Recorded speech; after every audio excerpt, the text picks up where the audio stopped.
Hello, everyone. Welcome back to La Coupe d'Africa 3. I apologize for the blaring you're seeing. You can hear me, but you can't see me. Please just understand. It's for reasons beyond my control. Anyway, we're here in the final of the tournament. We started this tournament on the 6th of November, and today happens to be the very last day. The final stage started on the 20th November, 3 days ago. We ran through today, and today is the grand finale. Our standings for the first 2 days have RECALCITRANTS Elite in first place with a total of 117 points. This team happens to be our defending champions, and they are not back. RRAGE ESPORTS, the team that has tried their possible best to hold the first spot, but they tend to slip away towards the end of the day. They are chasing Elite in second place. Knockouts, they've been really well, and we'll see how they'll do today. REGNUM-X, the only team from Senegal, they perform much. We'll see how today goes for them. A lot of fine all across Africa. We have about 9 African countries represented in this tournament. Cheer for your favorite team, cheer for the country you're rooting for. Let us know which team that is in the chat. And we'll see how today goes for all these 16 teams. Our top players across the past 2 days. Elite Mangi 7K from RECALCITRANTS Elite, 25 total eliminations, 4,362 damage. This guy has been doing a lot of numbers. We have Messiah from 3 Crown not far behind, Light from 3 Crown Esports as well, Slater from GAMERIZE Esports, and Simple Double from RECALCITRANTS Elite as well. Heading through our schedule for the day. Same as always, starting with the map that players have a second chance, a second life. Going through Erangel, the default map, the map that every player ought now to play. And then we are closing it out Karama, the desert map. If you're just joining us for this La Coupe d'Africa Season 3, and today is finale.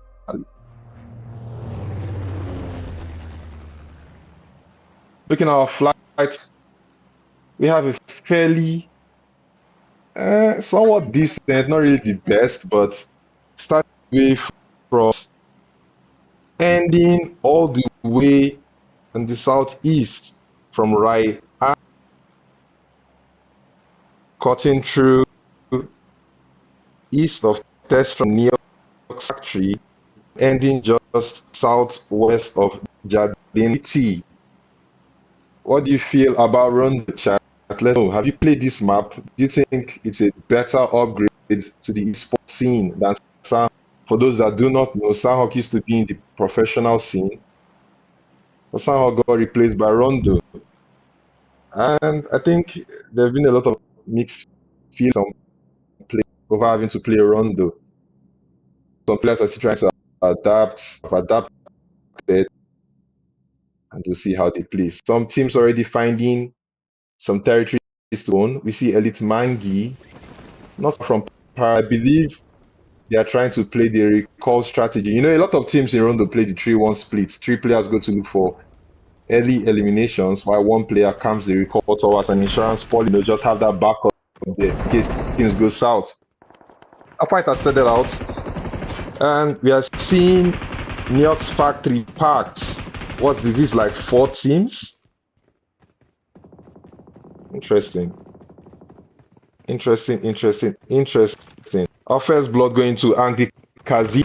He's had a failed 1v4 yesterday, and he has secured the first elimination in this map. And sadly, Kazino has been sent back to the lobby. Oh wow. So we have RECALCITRANTS Elite, Knockout Esports, we have Team Angry, and we have Team MVP, all in Yorkshire. A lot of teams. Oh, lest I forget, we also have REGNUM-X Esports, solo Senegalese team in the lobby.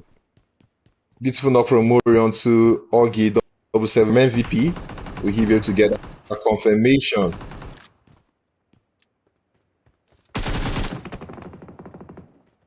knock and flush from Muri as well. 3 eliminations this early into the game. It's not even 3 minutes yet. You know, Muri is one of those that does a lot of numbers. I think he's a very fine player. Knockout Esports will be very glad to have him, able to put up 3 eliminations this early in the game. Have ZEUS FINALBOSS pulling up to Neox Factory. Shots going through from Luffy FINALBOSS. FINALBOSS already with an elimination. I think I missed that. And it seems like Roller FINALBOSS is the one playing their insurance policy card. Beautiful knock from Jin. Z. Kakao has been knocked out as well by Angry Raven and flushed instantly. A lot of chaos happening here in the X Factory. Muri and his comrade pushing onto Raven and they get their knock. Make that 4 eliminations for Muri this early into the game. Seems like Knockout Esports really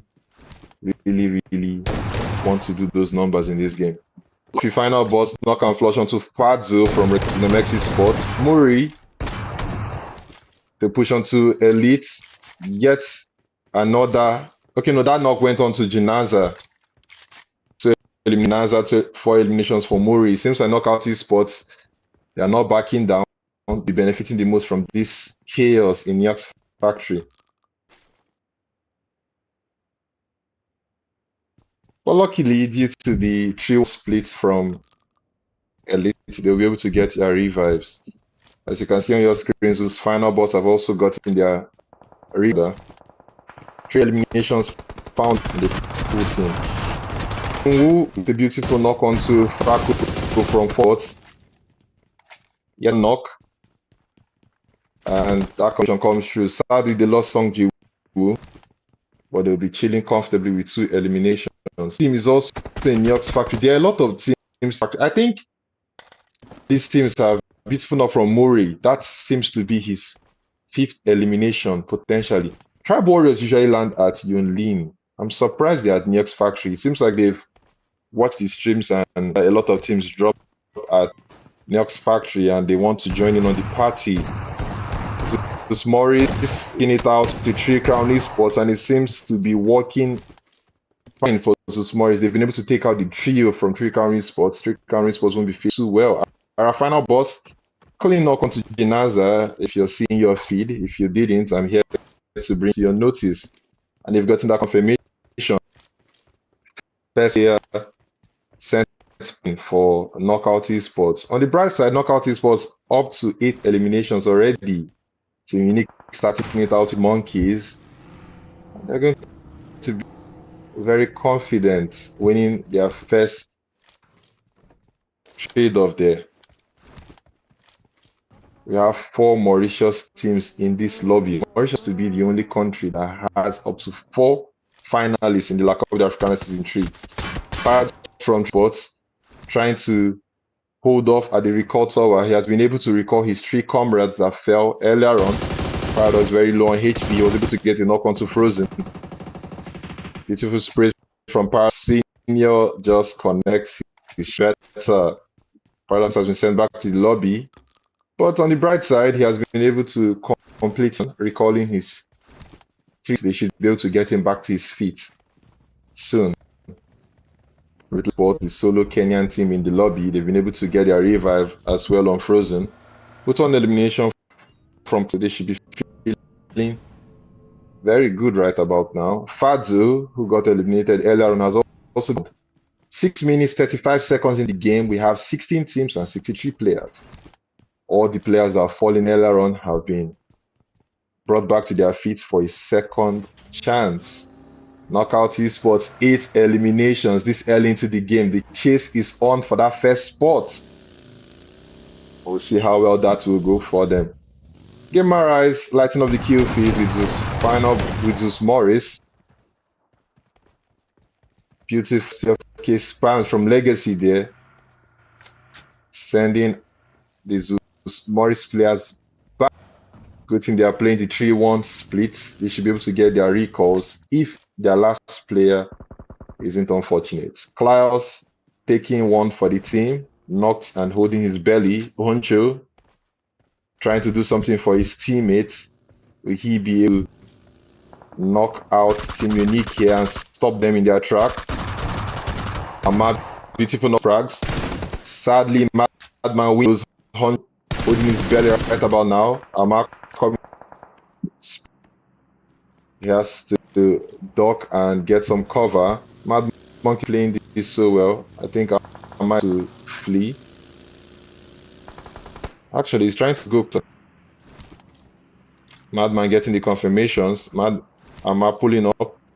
Will Madman be able to clutch here, or will reign supreme? Team Unique up. There are 3 players up. Frags just got sent back to the lobby by Arma. Cash playing the record of him. You can see him being proactive. They are going to get Frags back to his feet. Madman with a nade. Is he going to click? Amma with the push. Tagged up onto Amma. Madman some shots through. Amma fighting back. And Madman wins those. Amma knocked out. I'm not sure if he has been recalled before though. Madman, what a player. What a player. He happened to be the MVP in one of the matches yesterday. And he's trying to get more numbers up. Mad Monkeys have been able to get their recall for Clios. And it seems like they are back to try and finish off what they started. I think one issue they have is always going back to a fight that they didn't win too well. But we'll see if it's going to work out fine for them this time around. They were able to send Madman back to the lobby. 1 extra elimination for them, but as you just saw on your screen, Madman has already been recalled. That recall tower effect is in play. 62 players alive. We're almost 10 minutes into this game. Team Berserk taking shots out. 1 elimination found already for Goblin. We'll see how they will play from here on. GAMERIZE ESPORTS. 1 player eliminated. Oh no, 1 player knocked out actually. Would they be able to hold off against Team Berserk? You see Rich pulling up. He sees them, takes some shots out. Terrorist on top. Getting pushed by Legacy. Will Legacy win this? Oh, they actually. Just 2 shots. Rich is an S12K as well. S12K versus S12K. South Africa. Rich is coming out. Seems like Rich is going for the push. Figured out Legacy has a nade in hand. But Legacy wins those. Beautiful knock from Legacy. Team Berserk will recall. Oh, actually, GAMERIZE has been sent back to the lobby. The first team to leave the game. They won't be feeling too great about that. But 5 eliminations found. We'll see if they would still retain, if they will drop. Sung Jin-woo, who got eliminated earlier on, has been back to his feet and is already causing trouble with REGNUM-X ESPORTS. You see him knocking out U-Plate there. Be able to get revive. Tribe Warriors, a very fine Nigerian team. Would they be pushing though? Doesn't seem to be the case. Angry switch with a knock on Senior and a confirmation straight away from Casino.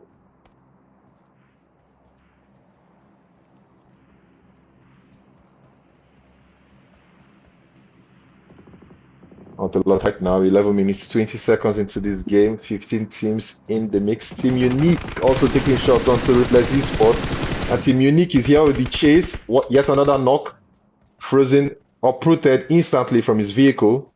Team Unique wants this smoke. Smoke's coming up. They should be able to easily get this revive onto Madman. They cannot have to let eliminated. I have no idea if Ruthless Esports have a recall tower yet. Fadzo with a beautiful knock onto ZEUS Cannon Boy. Rush God, a test onto Gogolo. I'm not sure if I pronounced that correctly. Please bear with me if I say that wrongly.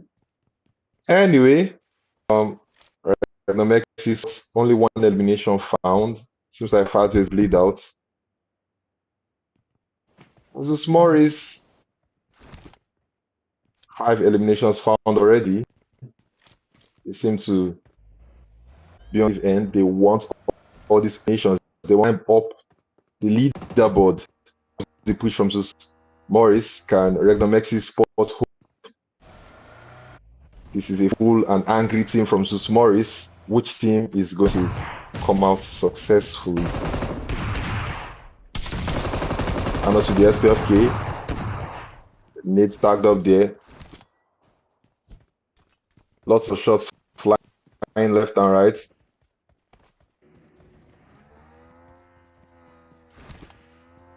And REGNUM-X esports have been sent packing. ZEUS MORIS up to 7 eliminations in this game.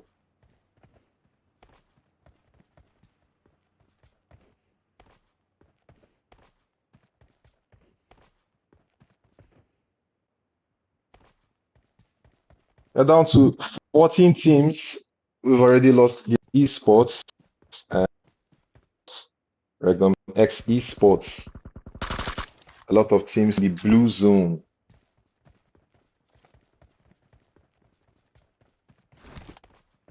Circle just shifted a little bit more southern.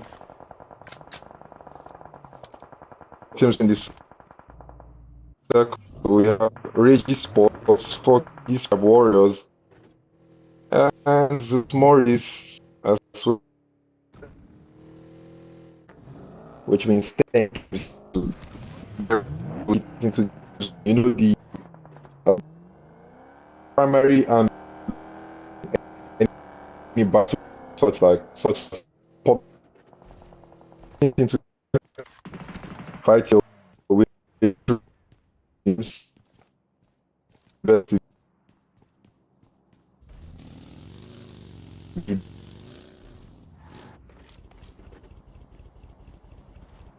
think I'm having network. I apologize for it will not try to.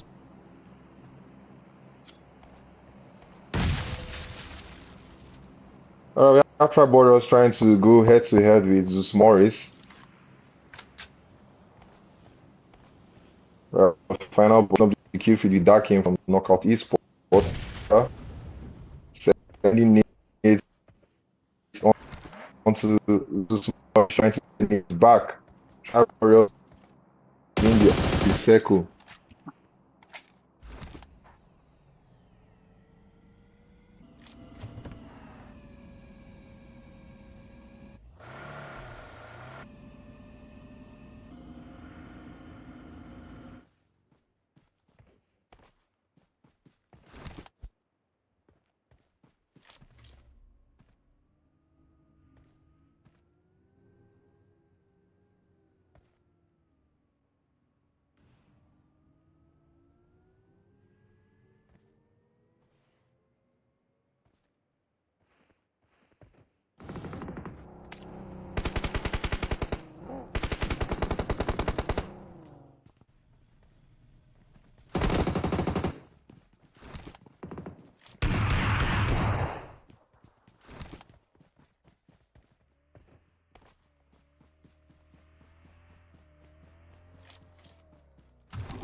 doesn't seem like Conchu has the precise idea of where he should be. This Morris sent packing in 13th place, able to get just 7 eliminations. Mad Monkey is trying to clear out Team Angry here. Team Angry down to just a solo. Here comes the push from Amma. So, Team Angry be able to get that revive? I believe so. Amma trying to push cautiously with his teammates. Poncho telling out the Moris. They eagerly want to pick out Team Angry here. Team Angry trying to survive a little bit longer. Will they be able to defend? Beautiful IQ from Amma, making it up onto the building, and Team Angry sent packing in 11th place.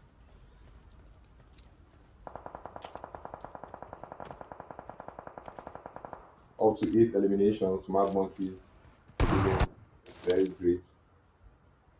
This final boss sent out in 10th place.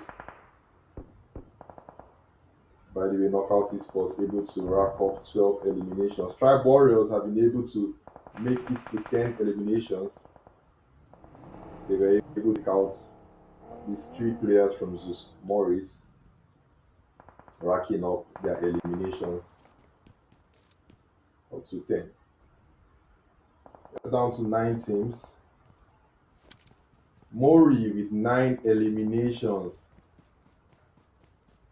With so much fire in him, I believe he can do a bit more. Knockout Esports starting to feel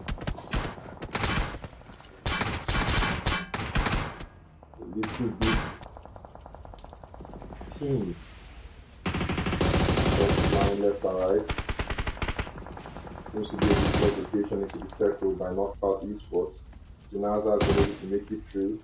Will his teammates be able to regroup? Mad Monkeys seem to be pushing towards where Knockout Esports are at.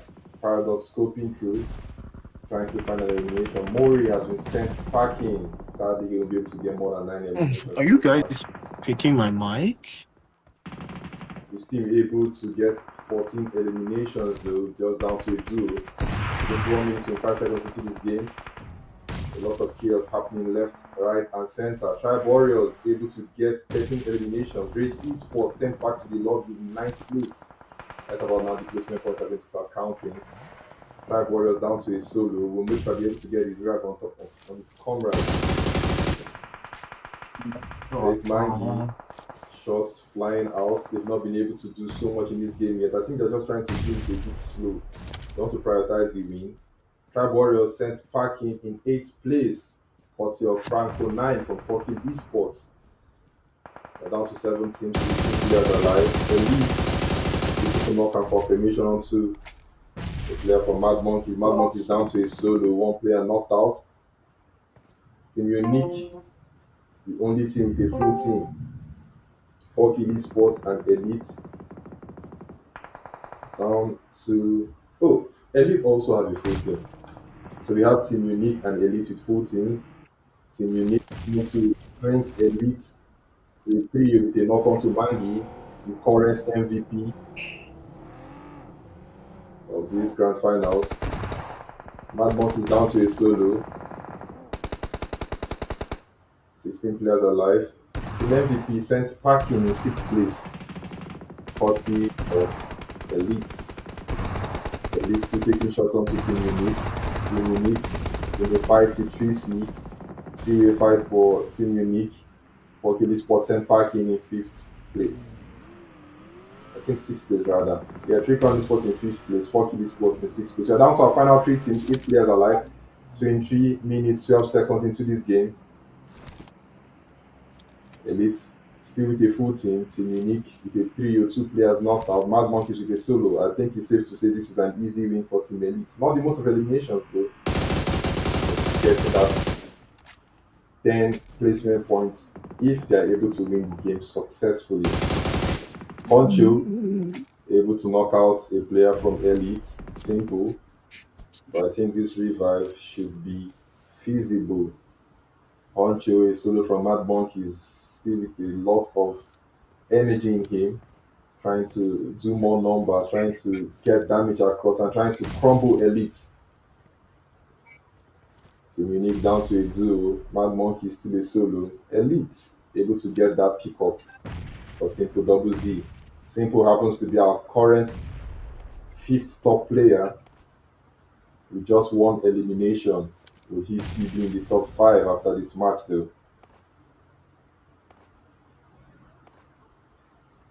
Circle is closing right about now. Cover flex being deployed by Honcho. He needs additional cover. Beautiful enough from Madman onto Edward. They trade off onto Madman. Honcho sends Parking in third place. And this is pretty much the 1v3. Make that a 1v1. The Cash be able to clutch. Simple to drive by. Put it on the line when the stakes high. I told this. Elite knew that they had to win this game. So they didn't want to take any risky play. 8 eliminations, still a lot. 5 knockouts, 1,109 damage. And of course, the 10 points from winning the game. 18 points gotten in this game. At this point, they just need to be a little bit more consistent, getting average points every game and trying to increase the lead. That is the only way the league will hold on to that first spot. GG to them, beautiful play from all players. As you can see, Mangi didn't do too much in terms of damage in this game. But team effort nonetheless, 104 damage might have been the reason these players were able to get some of these eliminations. 3 eliminations for Cal and Edward, and 2 eliminations for Simple. 104 elims in total for Rondo. I mean, this only happens in Rondo. 64 players made it into this game, but we have 104 eliminations, meaning a lot of players got recalled. 9,404 kills. A lot of kills happened in this game. Head-to-head between Knockout Esports and Team Elite. Knockout Esports did not make it to the top 3, but because of those eliminations, they got 16, of which 9 were to Mori. GG to him. He actually had 2x the damage Team Elite had, 2x the eliminations Team Elite had. And there you go, Mori from Knockout Esports, our MVP for the first rondo. Actually, the last round of the tournament, the first match of the day. I'm sure he's going to be feeling very confident and positive. 2011 damage, almost 2x the damage Team Elite had in this game. I'm pretty sure Mori is going to want to click this and post this somewhere. MVP of the match. Just 1 elimination shot from getting 10. Our top players for this match: Unique Madman, 6 eliminations, 1,060 damage. You know, on average, one person in this game can give a player 100 damage. Oh. For Madman to have 1,060 damage, it's safe to say he shot at over 10 people. Honcho in third place for our top players, 7 eliminations, 803 damage. Sanji Wu for Tribe Warriors, 6 eliminations, 916 damage. And Chinaza for Knockout Esports, 593 damage with 6 eliminations. He didn't want Mori to be the only one showing among the top players, so he had to get 9 eliminations for himself. Our match standings: we have Knockout Esports with total of 20 points, 16 of which were eliminations, and 4 were from those placement points they got for finishing in 4th place. RECALCITRANTS Elite in 2nd place, 18 points in total, 10 from placements and 8 from eliminations. Team Unique and Mad Monkey 17 points each. Tribe Warriors 14 points, FORKILL Esports 11 points, and then the points keep dropping as the placements drop. REGNUM-X Esports not a lot of points gained in this game. sure they won't be feeling too great. They've actually not been having good games. Not quite sure what's wrong, but they're trying to do something about it. I hope. RAGE Sports, I believe they would have dropped from second place, seeing them doing just 1 point in this game.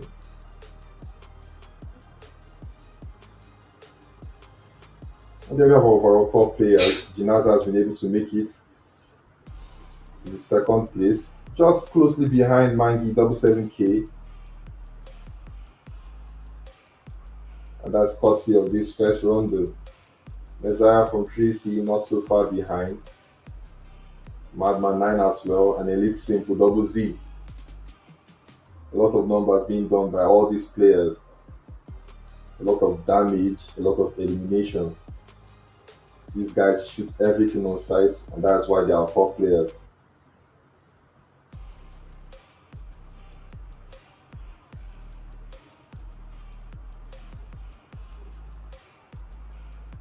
Alright, overall standings.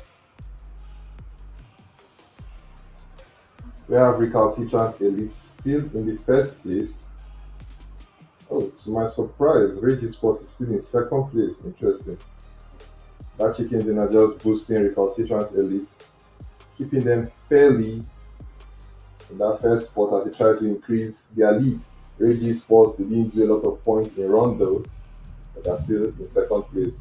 Knockout Sports able to close the gap a little bit more as they are chasing closely behind in third place. Shrikami Sports as well with the chase. And Mad Monkeys have been able to make it back to 5th place. They dropped from 5th place earlier on yesterday, and they've been able to get back to 5th place. Will they be able to climb higher? Will they drop? GAMERIZE Sports not so far behind. Tribe Warriors as well. And the small list, these are 8 teams at the moment, our top 8 teams to be precise.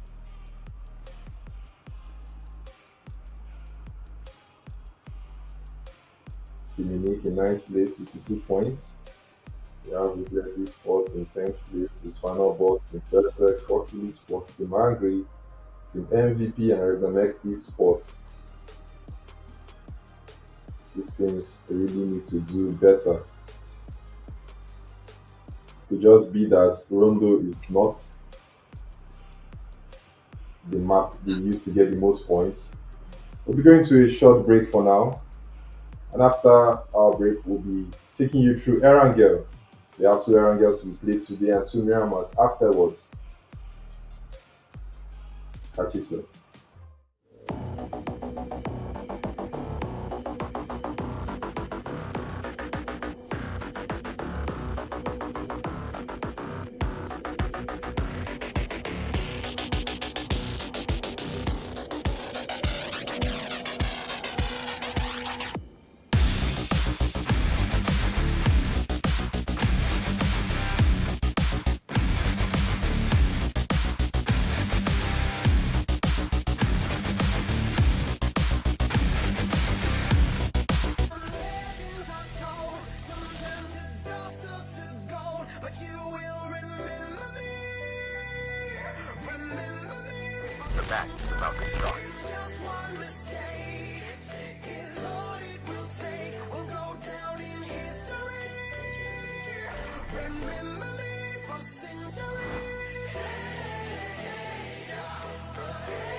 Now the Warmison, Jamo, against Hyper. He needs to clear that hill. The boys in yellow. Hyper finds him, shots him down. And 340, 10 more seconds through that door. The oil money in. All day goes to make history. Very first land, very first win. 347, 348. Now the contest. The boys in lead. No way through. And they are going to hold it down. So S are your champions.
Get the people to that bench, comfortably, send them out, the ground sports.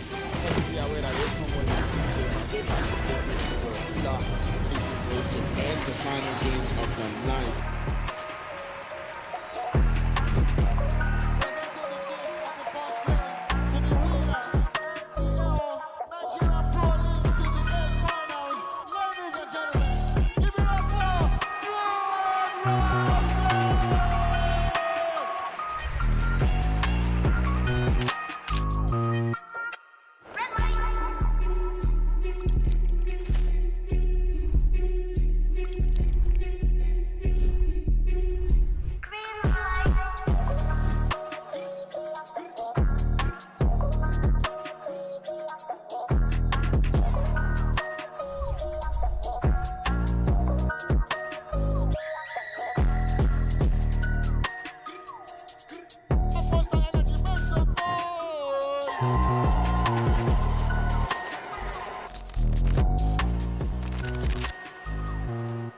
Hi guys, it's me Tue and I'm live here at the 10 and 80 Game Fest campus happening right here in Abuja. If you are seeing this, there's lots of games, music, networking and so much fun happening, and the best part, it's all free.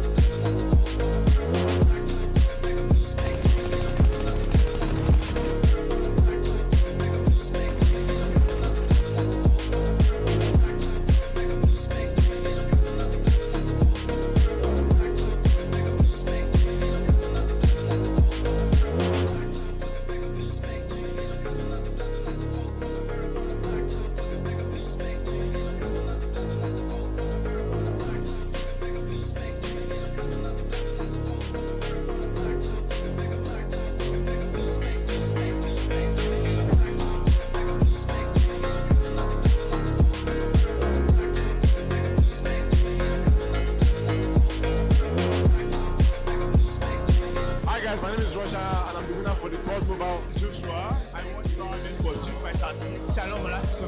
We from Winifred. It's Mustafa Sani. I'm the winner for the Forza Horizon 3 Championship. I won fire competition today, concluded by 10 and 80 and Monster. We need more of this. We need 10 more, 20 more. I did this every day. I want to say a very big thank you to 10 and 80 and Monster for this competition. This has shown me that eSports can go far in Nigeria. When I saw the opportunity to compete in this game, I knew that yes, this is it. I can definitely win it, and I came out victorious today. Huge thank you to 10 and 80 and Monster for the wonderful tournament hosted. I want to thank the sponsors, 10 and 80 and Monster Energy, for bringing such a wonderful event.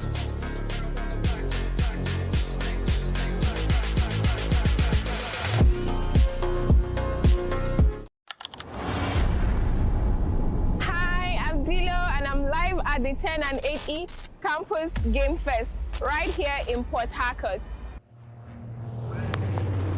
All right, everyone. Ladies and gentlemen, welcome back to the show. You already know what time it is. It is La Coupe d'Africana. It is season 3. It is the grand finals. 12 matches in. We just saw something special go down from Team Elite, your defending champions, in the last game. They pulled up all the stops, but it's not over just yet. There is still a lot of ground to cover. There's still work to be done. They do have a significant point gap over the rest of this lobby, but that is just one case scenario. They cannot afford to take their foot off the brakes or off the gas at any stage in time. And now, ladies and gentlemen, it is match number 2 for the day. They need to add more to the points that they've already got to keep the pressure on the rest of the lobby instead up on themselves. North to south playing path that we've got cuts all the way towards a central position from Stauber, all the way down to the military base. And everyone is going to have their hands on their head here when the moment the play zone is displayed. And they will decide for themselves how they want to see this through and what is important to the rest of the teams. But as it stands right now, it is anyone's game, at least from second place all the way down. We are going to see for ourselves how that will work out. But ladies and gentlemen, it is La Coupe, and it looks like the action is already on the way. Looks like a little bit more chaotic than one would have expected, if I'm being honest. There's a little bit of a lingering thought. Some of these players are still yet to account for. It's like GAMERIZE going to be on the little bit of a receiving end of this one there, first shot.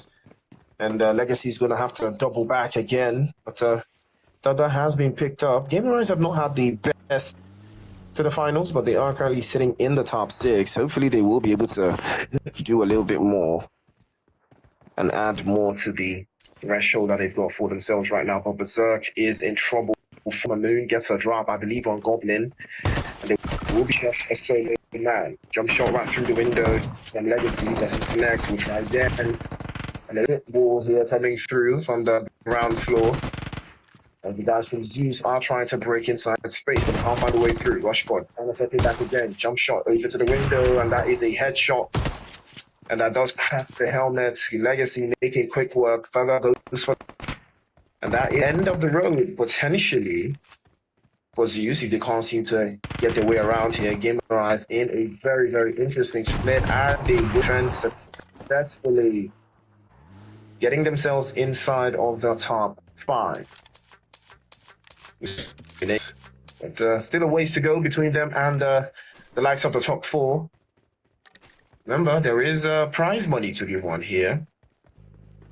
There is prizes to be secured. And now is the time to secure them.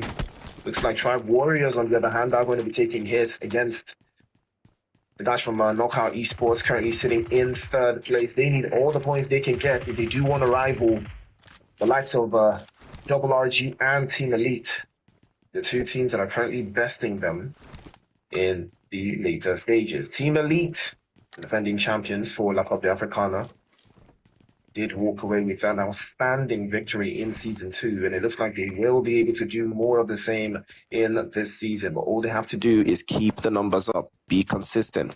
And it looks like Team Angry will be setting your sights this time against the clash from the Mad Monkeys. Klaus, unfortunately, getting a stake through the heart there by Casino, as he will be sent back into the lobby with the quickness as well. Amar did get knocked away in that recourse, but hasn't gotten flushed yet.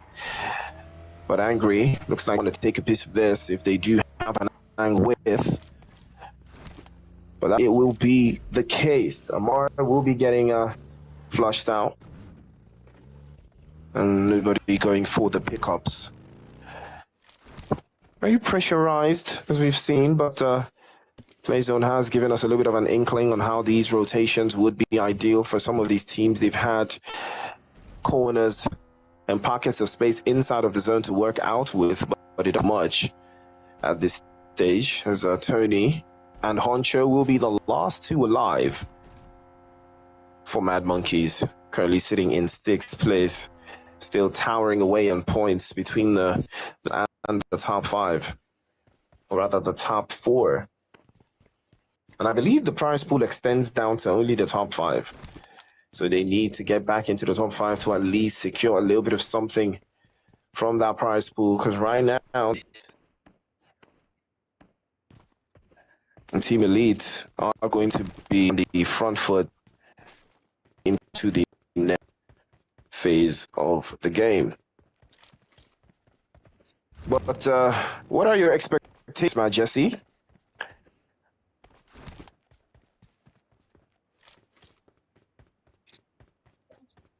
Finally, he realizes I'm alive. Alright, expectations for this game. I expect Elite to try to play a little bit more like how they played in the previous game. We didn't really play too crazy. After trying to land at Neox Factory, in Rondo to get early eliminations, and it didn't really work out fine. They just went to a more passive game until towards the end, where they had to be a little bit more aggressive to secure the win. So I think at this point, they know all they have at stake, and they don't really have much gap. It's less than 30 from them and 3rd place. That can easily be closed out in one game. And as you can see, Knockout Esports already have 1 elimination. That's like 109. So just like how RAGE Esports wants to get our first spot, that's how Knockout Esports wants to get our first spot. Elite cannot humble at this point. So I'm expecting to see them try to be more consistent with their points gathering in these games. Well, it's all about consistency. It is all about being, and if you are the champion, you have to defend your championship with a lot of vigor. You have to make sure that it is this a new driving style? Because Potion side-wheeling it, but he manages to get his car back in balance. On the other side, FORKILL Esports, I believe they do have the highest number of eliminations in the lobby right now with 3. I believe they got them BERSERKers. And ZEUS did get eliminated earlier. Actually, it's GAMERIZE that has the highest number of eliminations. That exchange they have used earlier on puts them put. Currently sitting on that little bottom space that we've got so far. GAMERIZE, Mad Tribe, were within the 70s.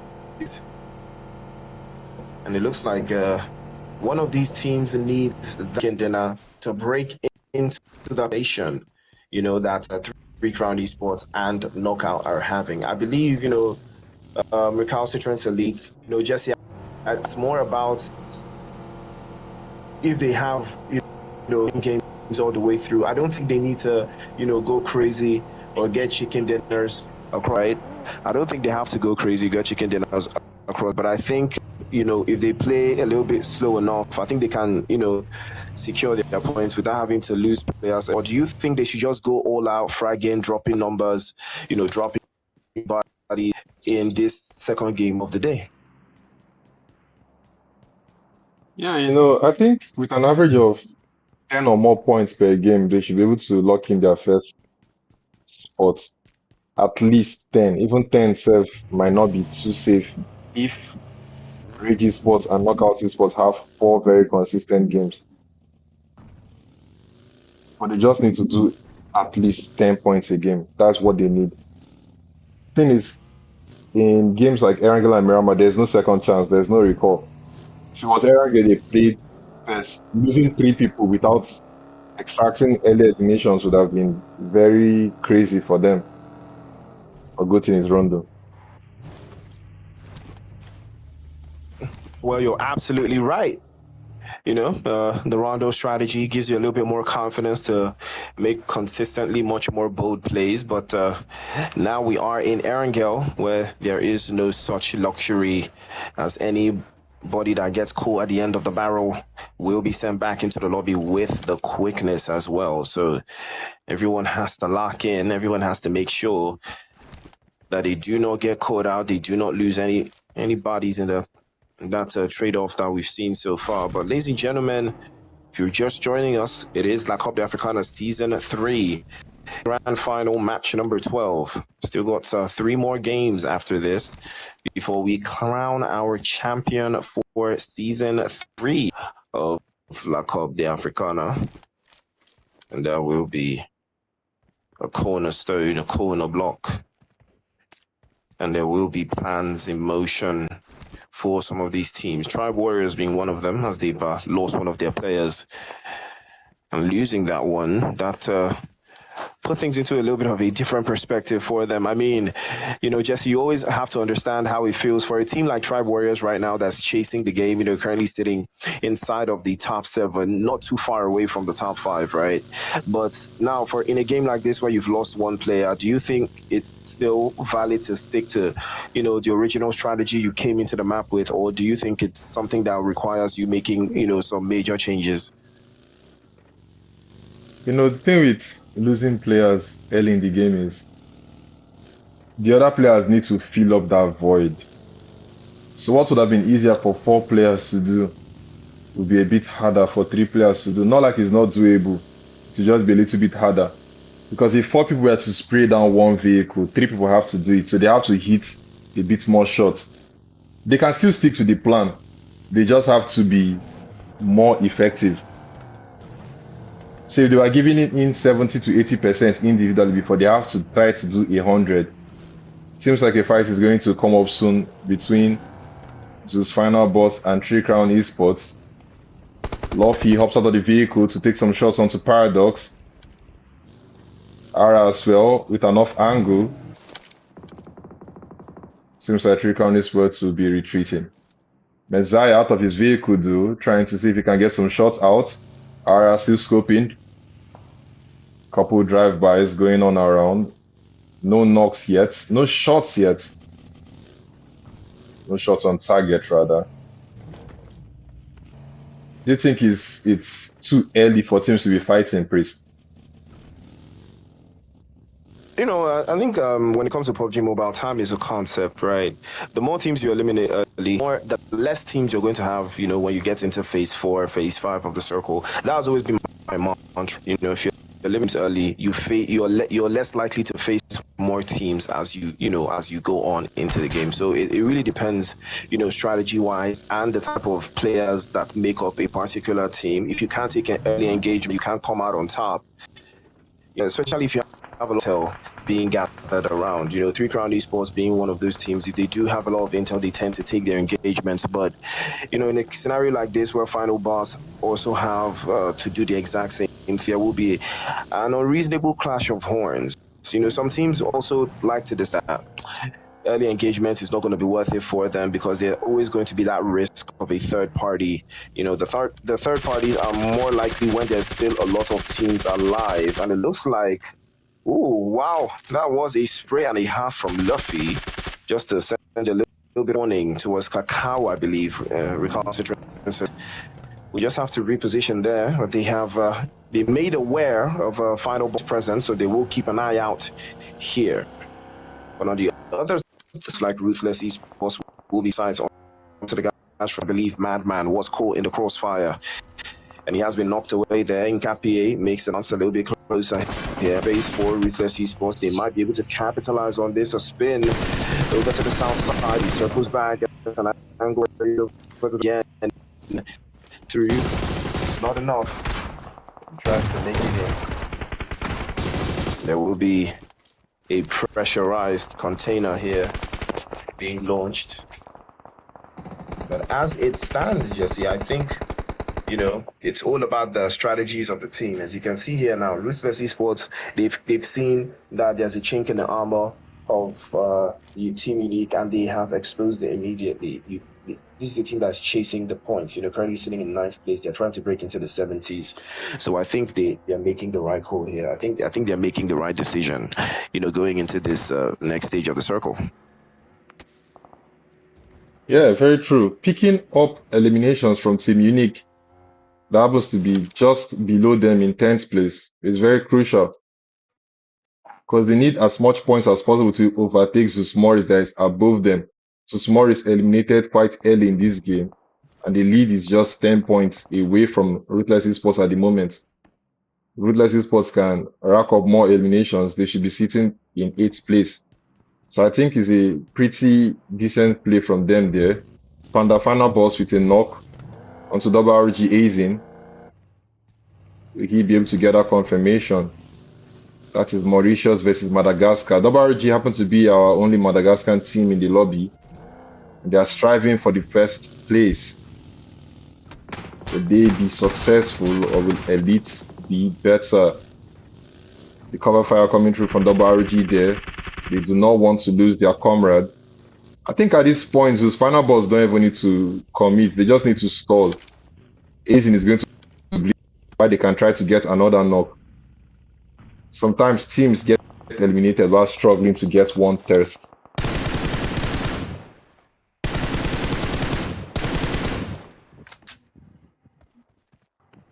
You can see there are more shots going through from Ara. Rumbling underneath the lobby, right? You can always feel the pressure, you know, especially in this earlier phase of the zone. The pressure is always going to be felt, but Aizen will not be getting picked up in FINALBOSS will be sure of that. They need the eliminations as well. They need to break out of half forward, and they need to make a play for the prize money. Even if they can't get first place, they might as well make a play for at least whatever it is they can get. So don't forget, the MVP is also going to be looking for eliminations. That MVP race is very, very tight.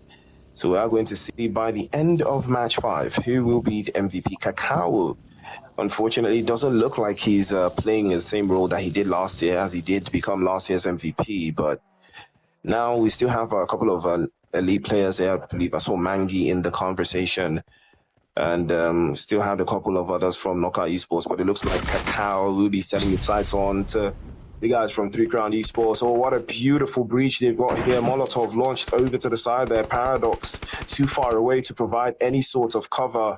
And the grenade flies through, bounces it right off the center. Doesn't get the job done, but they have an angle on him there. 3 shots launched out. That's a beautiful touch from Messiah, trying to circle back and get an open space here. Grenade still getting charged up. He's going to be spinning it through. Gets the angle. Tries to get the angle again, but unfortunately that will not be the case.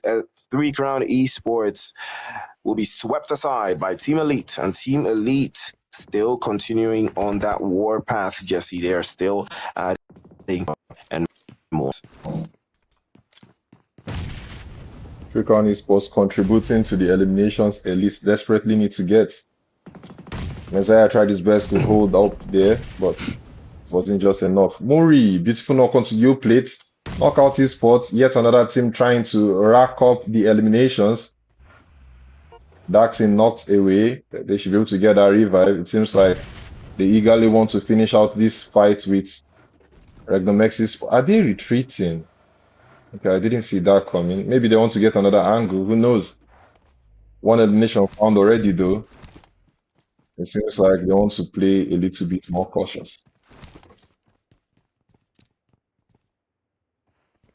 You can see the decisiveness coming through from Knockout Esports there, trying to make sure that Darksin doesn't get swept away in all the chaos. Fortunately for them, they will be able to get him back up to full strength. And now they are looking very dangerous, a little bit more dangerous than RGX would like. Again, RGX is a team that has struggled all tournament long. They have been struggling, and now they're currently sitting at last place. But will they sit there for long? Hopefully they can find their way around the guys from Knockout, but it's not looking like it is going to be the case, because the way they are positioned, the way they are spread out, it doesn't look like they are planning to make a press here. But Knockout is not going to lie in wait. They will press forward, and now they will be trading grenades, one for the other. And good, almost getting spotted out there. Knockout Esports capitalizing, looking like they might want to capitalize as well. A little bit of a press forward from Xenos here as he adds a little bit more to his teammates, and now they will go grenade for grenade. Xenos goes down immediately there from that grenade by Janatza, and Knockout Esports knocking out one by one. RGX falling under the pressure, and they might decide to fall under anointing this time around. The DBS will slap immediately, and that will be the end of the road. Mori plays behind inside of the smoke lines. They can't seem to find a way through just yet. Mori again has wrapped his way all around as Wada gets the angle immediately. S12K with the clutch and a half. He tries to launch that one down, and that will be the end of the road. He did manage to get a knock on to Daxin, but nothing came out of that. Again, Knockout Esports will get 6 eliminations here, Jesse, but at the cost of 1 player. Yeah, unfortunately, they lost Jinaza. I think Jinaza was too forward, and unfortunately for him, he lost focus. Mori, very contributive in this fight. You know, when I saw them leaving the warehouse, at a point I felt like they were retreating, but they wanted to go and pick up Daxin, who was knocked out earlier on, to make it a 3-1 split. Very beautiful play. They were able to win the engagement, and unfortunately, REGNUM-X Esports came back to the lobby with just 1 elimination.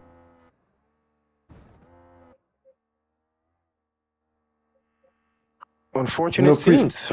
Very unfortunate for RGX. They have yet again. This time into Rondo, we had far more eliminations than what we have right now. That just goes to show you the Rondo effect. We are 20 minutes, make that 21 minutes into Erangel, and we don't have up to 30 eliminations yet.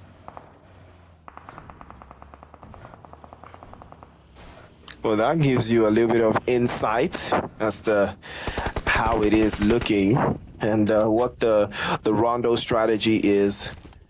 And now they know for a fact that the eliminations tend to drop a whole lot more when we are playing in that kind of map. We are in phase 4 of the circle as it stands. And that top 4 position has been left wide open by 3 Crown Esports. It is all for the taking now between GAMERIZE, Mad Monkeys, Tribe Warriors, and Ruthless Esports. It's all a matter of who gets there first. Right now, we have lost 3 teams. We have 13 teams in a cut with 41 players, all looking for a way to get themselves that chicken dinner. FORKILL also on the front lines here, but it looks like RRAGE could be in trouble. Frags will open the floodgates against them one after the other, and that will be the end of CZQ. He's going to be sent back as well, as RAGE Esports could be on the back foot here, giving a little bit of an opening to Knockout, who are currently sitting on 6 eliminations, potentially edging them out for top 2 as it stands if they can't seem to get their numbers right. But as it stands, it is still anyone's game at this stage. Team Elite still have 4 players alive. Can't say the same for RAGE and Knockout Esports either, but Elite will continue to press on. And that is a spray coming through from Edward, and he does manage to get one just across the park. And imagine who once they find out who it is RRAGE, and RRAGE will be eliminated. He did manage 3 eliminations in that exchange, but the pressure continues to mount on at the hands of Team Unique. Pew Pew will be getting caught out by MVP, and that would be the end of the road for them. Team Unique will follow suit as well, courtesy of Cacao and Team Elite. They're adding more and more and more to their tally. 5 eliminations and counting. It is only Edward and Cacao that have 4 points on the board. That is to tell you the domination that awaits the rest of the lobby at this stage. We're down to 10 teams, 32 players now. GAMERIZE in trouble, getting caught out in an open split, but the trade-off is good. And Slater getting the job done. MVP will follow suit. Elite getting to stomp them out inside of the smoke lines. And Slater trying his absolute best to do something there, and that's a beautiful shot to wrap things up. And now this could be the opening they're waiting for. They have 3 players picked up. GAMERIZE could capitalize on this. Angry trying to find a way through, as I believe that is Raven off on the back end as well. Could be an opening they're looking for. Yamal. Grenade over the top now. Could it be assisting? Doesn't look like it will work, but the grenade is good. It's just unfortunate that it doesn't look like they will be able to get the job done over to that side. Kazinho spreads through, plays in from the western side. And GAMERIZE, they need to make sure that they cannot commit too many people out into the open. Casino, I believe, is still trying to feed the rest of his teammates intel while he was still very much up here. And this will give another opportunity for Team Angry to reposition themselves. But Switch has been knocked away and is a do or die affair right now if he can be getting picked up. On the other side of the park, Mad Monkeys, who are currently sitting with just 2 players, have only Tony and Honcho. Yet again, Mad Monkeys losing players that they would not expect to lose. Do you think the pressure has started to get to Mad Monkeys at this stage, Jesse? Yes, actually. Yesterday they started off around, I think they started off in 5th place. They dropped by the end of the day, and they were able to climb back up today. And you are seeing that happen again. I think it could be picking wrong fights that affects them the most. They are close to the circle, though, basically at the edge of the circle, so they should be able to survive a little bit longer. We have just ZEUS FINALBOSS, very, very comfortable, somewhat central in the circle. We're down to 7 teams as Team Angry just left the game in 8th place, 21 players alive, over 25 minutes into this game. And Elite seem to be on the more aggressive end right now, as they want to try and get far more than 8 eliminations, bombarding Tribe Warriors at this gas station with nades. Cacao beat too much than he could chew. He has been sent packing. That was not what he was expecting, not even in the slightest. Cacao, figuratively, biting a little bit more than he can chew there, having no idea that there was an opposition player right in front of him. He wasn't just so locked in enough. It was easy to spot, but unfortunately he was focused on the wrong things and ultimately paid the price. But Darkseid continues to apply some more pressure for Knockout Esports, but this time the pressure will be returning fold as SARS gets him knocked away, but MORIS there to cover fire. He's also going to get knocked away. Mamoon is looking for a way to get his team back to full strength and keep the pressure off their backs as well. Mangi goes down courtesy of Sung Ying Woo, and it looks like Tribe Warriors are putting the screws to the Team Elite now. The defending champions crumbling under the pressure one by one. They're starting to fall. Darkseid goes down as well. Trouble in paradise right now. Tribe Warriors playing off every single position, trying to squeeze the guys from Elite, and Luffy tries to play through and finally goes for the flush. He plays off the right hand side, but can't stick the angles right as Man Monkeys try to circle back. They want to steal a little bit of the eliminations as well. That one blows away. Tony almost getting spotted there. They lose out. Sprays in the smoke with the S12K, but doesn't connect his shots just yet. Tribe Warriors looking very good here, managing to defend this entire region by themselves. Son Ying-woo putting all of the work in, and hopefully he doesn't get knocked away, because Final Boss and the rest of them are already pulling up into the scene, but Ara has been spotted. He's going to be knocked away as well, and that's trouble, big trouble for Final Boss now, because they have to fight on all fronts, and Sunny should be a who's he's going to be as well. And now is another opportunity for Tribe Warriors to hold this entire southwestern line and peak it for themselves. We've still got 3 teams in the mix here. They can't seem to find a finishing third. Always from Mad Monkeys. Somehow Mad Monkeys had into the final third. But now Tribe Warriors need to apply the pressure, but they do not want to put their players outside. Knockout Esports still very much in the mix here. It's Mori and I believe Janata that's still alive, if I'm not mistaken. Or it's Wada actually that's still alive. There's 2 of them. And now they are trying to play a little bit more defensive to hold the blockade, to hold the back line and keep the guys from Tribe Warriors out, but not just them, Mad Monkeys as well. Tony with a beautiful smoke path onto the western side. And Honcho makes the advance. He's trying to draw fire away from his teammates, and hopefully that will work. It's a 2 versus 1 this time, but had no idea. Mori peeks out, and that will be a major drop for him. And he will be getting swept away. Now it's a 3 versus 2. Tribe Warriors looking to make sure that they leave their stamp on this game, and it's a little bit too close out to the place. Molotov is perfectly launched inside, and Wada might be getting knocked away, but fortunately keeps it just in time to remove the plethora of eliminations that could be coming their way here, but they will be able to hold the lines just a little bit longer. That's a fantastic grenade, and he managed to deal just a right amount of damage to keep them at bay, but it's not the end just yet. The job isn't finished. The job isn't done. Son Ying-woo is still playing off that off angle on the right-hand side, and it looks like he might be getting the job done here, but Knockout Esports, they will not be backing down. Smokes shutting all the dues though. They've turned everywhere into Amatan. Now nobody can see, but it's black time, and it's a big time for Knockout Esports here, playing in a 1-1 split, trying to hold the back end and not giving away their position, but Son Ying-woo is in a dangerous spot, and I'm not sure they've spotted him. But Tribe Warriors, this could be the game. This could be a defining moment for them to leap into the realm of the top 4, into the realm of the top 3. A big conversation could be had here because the smokes are already coming out, and Son Ying-woo and that pressure and that patience has caused him to be outside of the blue zone, and that will cause his HP to drop a little bit more. Mori gets the angle, big spray, but it doesn't work. Mori drops away, but he's 1 HP, circles back, goes for the drop, but it doesn't work this time, and Knockout Esports will be knocked out by Tribe Warriors. And what a finish that was, Jesse. Bro, Knockout Esports tried to hold it out, but wasn't just enough. Tribe Warriors a little bit more aggressive there, a little bit more smarter there, and although they had the numbers, they had the angles, Knockout Esports pinned and confined to that compound, and sadly Mori lost his 1v1. He was able to get that. I believe Knockout Esports would have been able to do a little bit better, but Tribe Warriors, from almost getting eliminated by Elite, or feeling the pressure from Elite rather, to winning the game. GG to them, 7 eliminations, 1,423 damage. We have a total of 61 eliminations done in this match. We had 104 in Rondo. That's the drastic difference of 43 eliminations. 2,786 total kills, 58 total knocks, 4 grenade eliminations, 34 assists, 3 vehicle eliminations.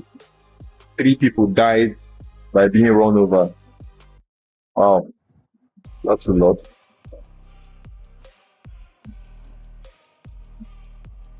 Our head-to-head is between Knockout Esports and Tribe Warriors. Knockout Esports showing in head-to-head once again. You know, Chris, in Rondo, the head-to-head was between Knockout Esports and Elite. And now we see Knockout Esports and Tribe Warriors.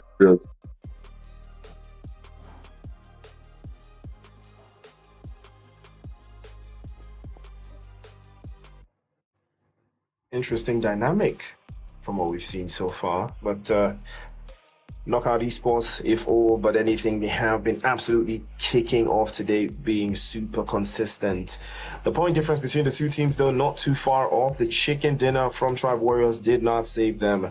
Knockout Esports still finished relatively very, very strong. Mori, the MVP, putting in the workload and putting a shift here with 900 damage points.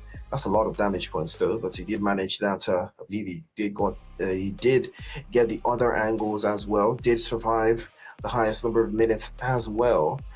But Knockout Esports, they have been spreading the eliminations across board. You know, Janata, Mori, Wada, all of them been getting into the work rate as well. But let's not forget Wada, Slater, Sun Jin Woo, and Kakao all made appearances in this game. They put in a workload in this game. They have been super consistent, but it's not over just yet. Wada, Slater, Sun Jin Woo, and Kakao, they did everything right.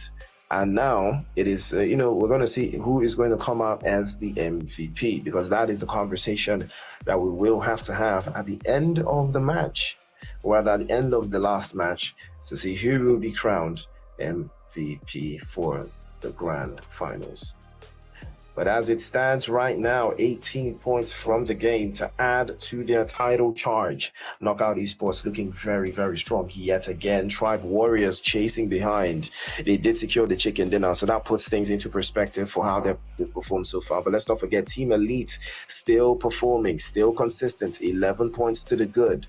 Yes, Knockout Esports were good, but it doesn't change much of anything at this stage. Maybe by the next game, maybe 2 games more before we get an idea on that. But GAMERIZE and FORKILL in 4th and 5th, FINALBOSS sharing a couple of points with Mad Monkeys all the way down in 6th and 7th, and from 8th to 16th, not much changes. ZEUS, MORIS, Team BERSERK, and 3 Crown Esports. Unfortunately, no points on the board for either of those players. Maggie stands front and center still with 26 eliminations and almost 5,000 in damage points. Not too far off. 24 eliminations for Slater for GAMERIZE. Imagine where GAMERIZE is and Slater is the one picking up the slack.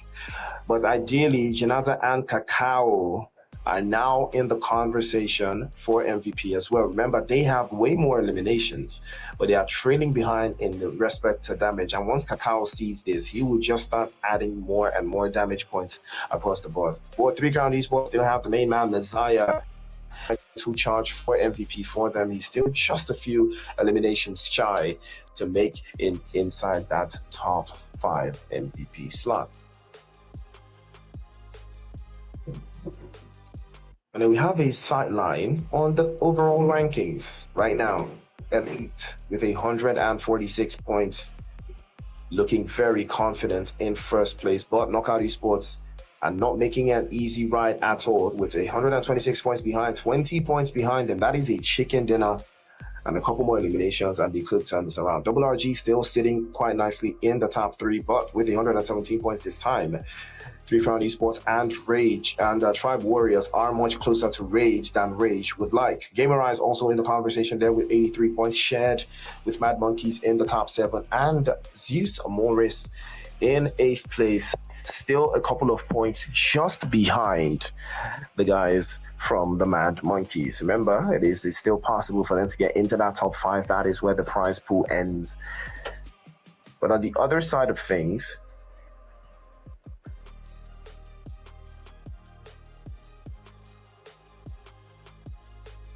we have FINALBOSS leading the charge, currently sitting in 9th.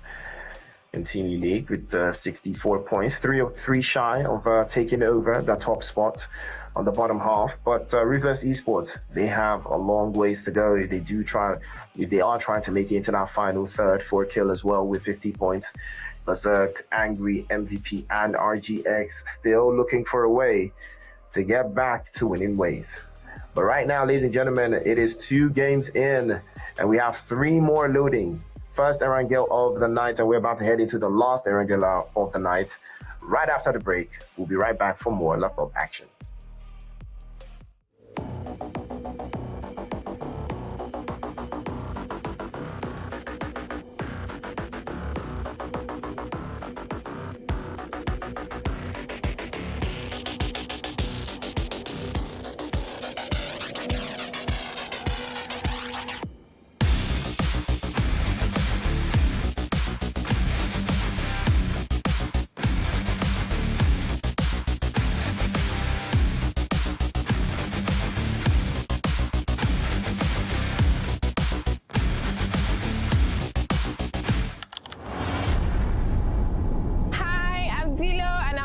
At the 10 and 8E Campus Game Fest right here in Port Harcourt. It's games, music, networking, and non-stop fun. The best part is it's all free. And if you're seeing this, your campus can be next.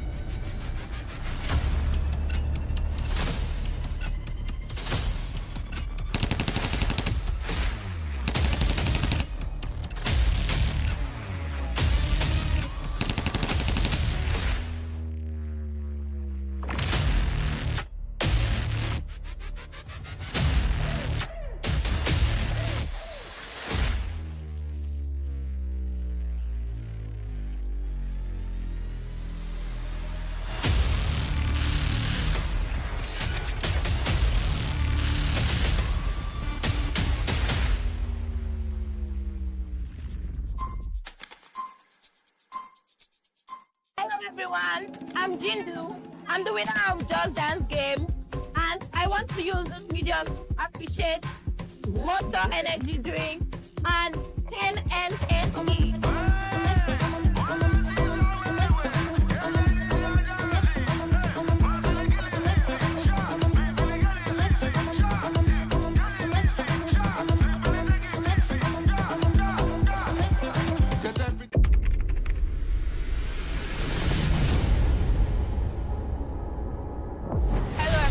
Welcome to the Pioneer edition of the 10 and 8 Campus Game Fest 2025, and we are live at the University of Ibadan.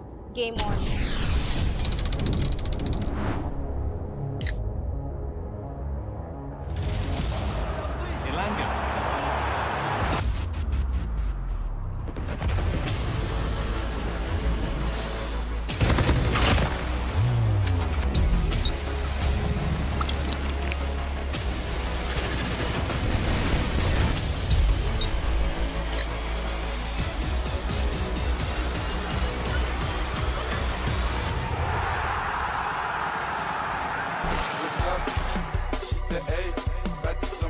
Hi, this is Precious. So I'm at Game Fest, and this is my first time coming to Game Fest, and I've been loving it so far. My favorite game of today is Just Dance. My name is Osaz. I won the FC25 tournament. But it was a very tough tournament, especially the first game. I went to penalties after extra time.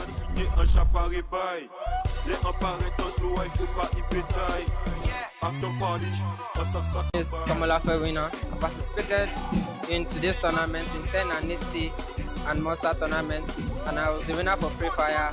My name is Israel. I won the F1 sim racing competition that was held here. Hello, my name is Ola Ali, and I won Street Fighter 6.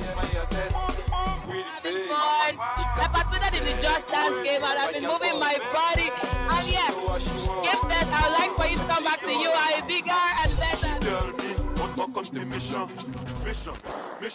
Mission.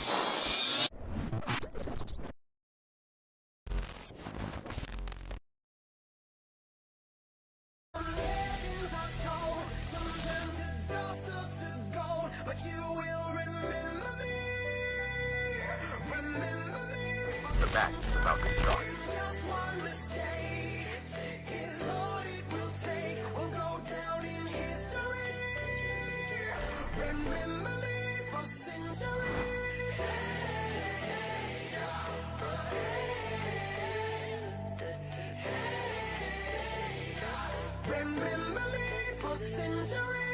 From PS12, now imagine the greatest loser, now the Robertson, Demo against Hyper, he needs to clear that hill, the boys in yellow, Hyper finds him, shuts him down, and 340, 10 more seconds through that door, the oil money's in, all day goes to make history, very first land, very first win, 347, 348, now the contest, the boys in lead, no way through, and they are going to hold it down, so S are your champions.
Send them out. They ground sports. Be aware that there's someone This is going to end the final games of the night.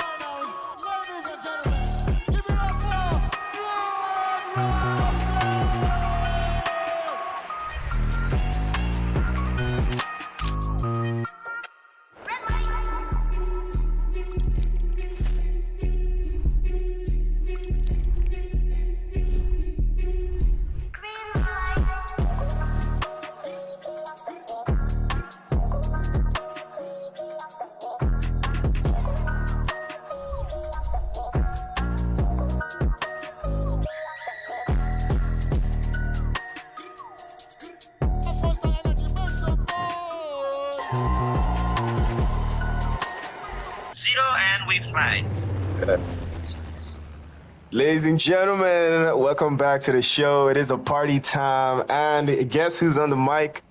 Who's back on the mic, ladies and gentlemen, for game number 3? It is Erangel again. Crowns is fired up.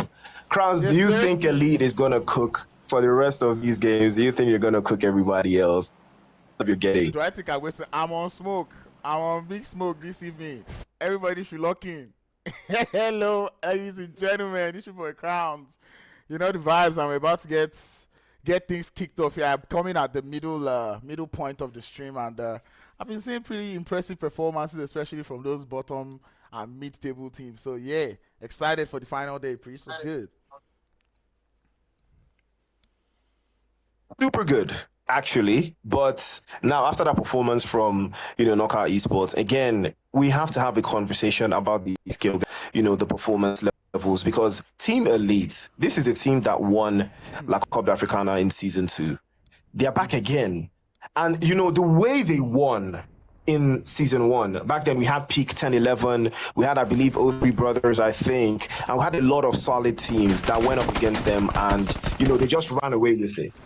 And now it looks like they're about to repeat the same thing in the second, in back-to-back seasons. Does it mean Elite got better, or, their opposition just didn't get as good?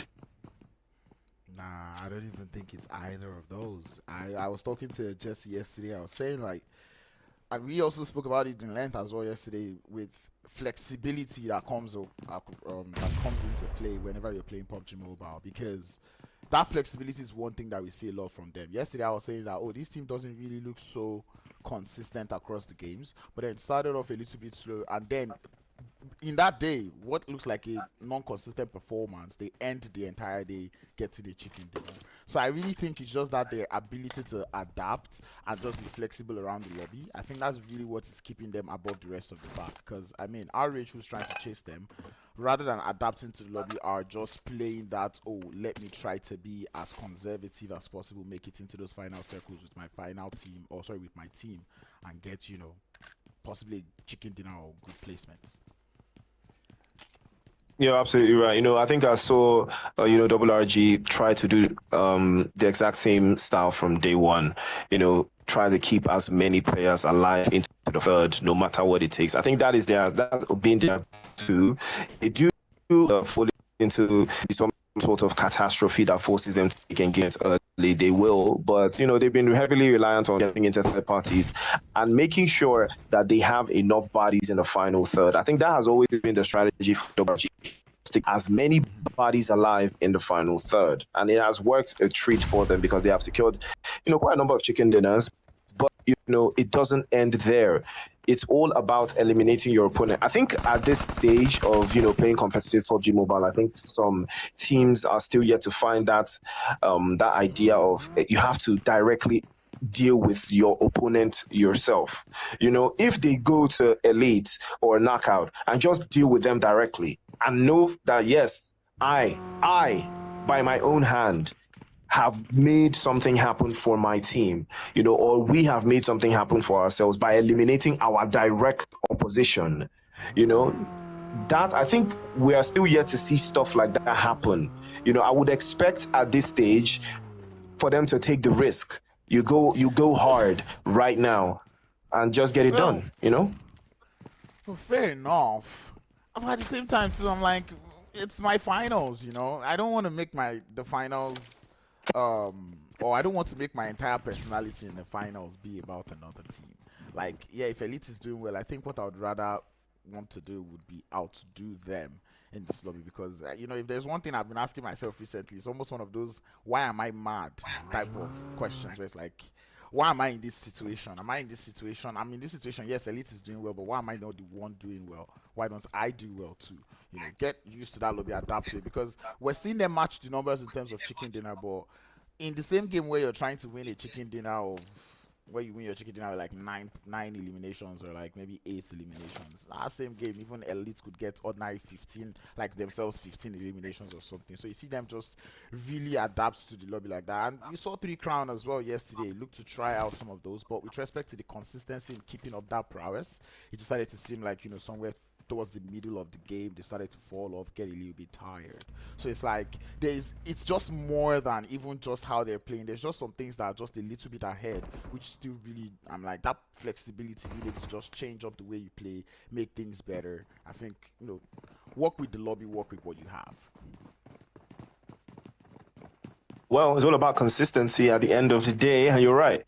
You know, you have to adapt, and that is what Elite and I believe Knockout Esports have done to perfection. They have adapted to the lobby. They understand, you know, the way most of these teams are playing, and they cut them off at the seams. Time and time again, you know, they pull up the exact same strategy of cutting teams off at the seams, you know, just ruining their entire momentum and breaking them down one after the other. And it has been working a treat. It has been super fantastic to watch for the most part. But now they have to still, you know, maintain that consistency. Looks like Team Angry, on the other hand, want to be very proactive here. I believe it is a final boss on the top floor there, and a favor of an exposed position. Switch almost getting knocked away there. You'll have to circle back and get into a better spot. But a big opportunity for them to trade off as well. But Switch, unfortunately, will fall down to the Molotov cocktail, perfectly launched, I might add. And this could be an opening that Final Boss have been looking for. But will they be able to capitalize? Another Molotov sent through. But MLK gets caught out in the open. Final Boss will capitalize on this one immediately. Ada plays off the right, tries to get another angle again with the Tommy gun. Couple more sprays. Unfortunately, no extended on this Tommy gun, so he's only stuck there with 31 rounds. But if he can pack away through, might be able to circle back on that one, but it is very, very tricky. And this could be a very defining moment on how these teams actually perform going forward, Crowns. They're not even trying to ward them back too much. And in all honesty, the players here from Final very technical for this player in Ara. There to get them at least one damage done, one knock, another to be found. And Panda and Ara would clear and obliterate the rest of Angry. What a way to play. And man, that player Ara is such a strong force in this ZEUS final boss team, and it's very impressive to see them just dismantle and dislodge the players there from Team Angry. Absolutely incredible. That was a perfect press. They held it down and they did everything right at this stage.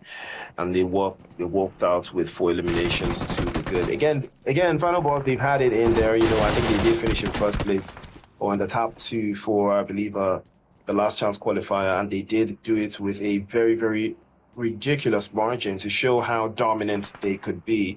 But now, you know, the finals, it has asked for a little bit more. I think it just would today fly over into Faker, and that would be the end of the road for him. Again, Elite catching teams unaware, and ZEUS are trying their best to apply the pressure back onto the guys from FORKILL, but it doesn't look like it's going to work. Woo! Well, the pressure, you saw the pressure in real time. Fortunately for him, his reaction time was just as quick. If not, that would have been a clip of the day for sure. Definitely, and that's how that pressure comes in through, you know, when you start getting a little bit shaky, trying to fight off 2 teams at the same time in FORKILL and Team Elite. Definitely not fun times there at all for the side of ZEUS MORIS. I mean, their brothers just finished dislodging a team. They are actually 2-man down already. They're still doing in some damage, but there's only so much they can do, knowing that they have they're heavily outnumbered in this situation that they find themselves. But FORKILL looking to be handling it all right for the moment. I look forward to see how well they hold that one. And in all honesty, I'm asking ZEUS MORIS how they find themselves in this situation, because yesterday we saw a lot of third-party situation happening, and it looks like today it's not going to be anything different as Team Elite's coming crashing. Ooh, well, that was a fantastic grenade. And that could be something special, but unfortunately, Cacao is there to burn it away. But they did manage to get Edward knocked away, sent back into the lobby as well. If you can manage to get this his teammate up, he might be able to turn things around. Whoop. Wow, they have every single corner covered. Elite with the pressure mounting. They're forcing the initiative now. They're burning them away. Whoa, what a grenade. Perfectly launched. ZEUS will have to go back to Olympus, as they will not find a way through, and they will probably try again in match number 4. Man, of course it is Manji to get the knock, to put them ahead in this one. It doesn't stop as FORKILL now take their fights elsewhere. It is nice bombs coming in through from Metsos, as he's able to do some damage to the S12K. Force now for the reload, and he's able to get more shots down. And that is 3 eliminations that he's able to get to his lonesome in what? It's looking like a very, very intense push onto the side of MVP, but they're not giving up either. Potion able to get himself some eliminations as Metsos, now the last one left to hold down the fort for his team.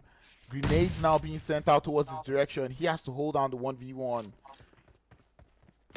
And FORKILL wonder how they made it into this position as Potion continues to launch those grenades. And it's going to be a battle of who can hold their ones, who can actually get that 1v1 done. A major battle of 1v1s. And it is a matter of who can win their ones. 2 grenades launched on 2 different angles there. And they will try. It's an S12K versus an S12K. It's all a matter of whose S12K is going to hurt the most.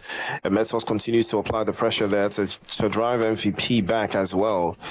And it's a very, very tricky scenario, because there's still a chance for a third party to erupt at any stage here. Looks like 3 Crown Esports also getting caught on the side there at the hands of Elite. And it's an early switch here, because it looks like Team Berserk will set their side Warriors. Stop it! And that is a job well done. Shot him up at the knees and shot up his crate as well. Potion, he actually did a 4-piece crowns.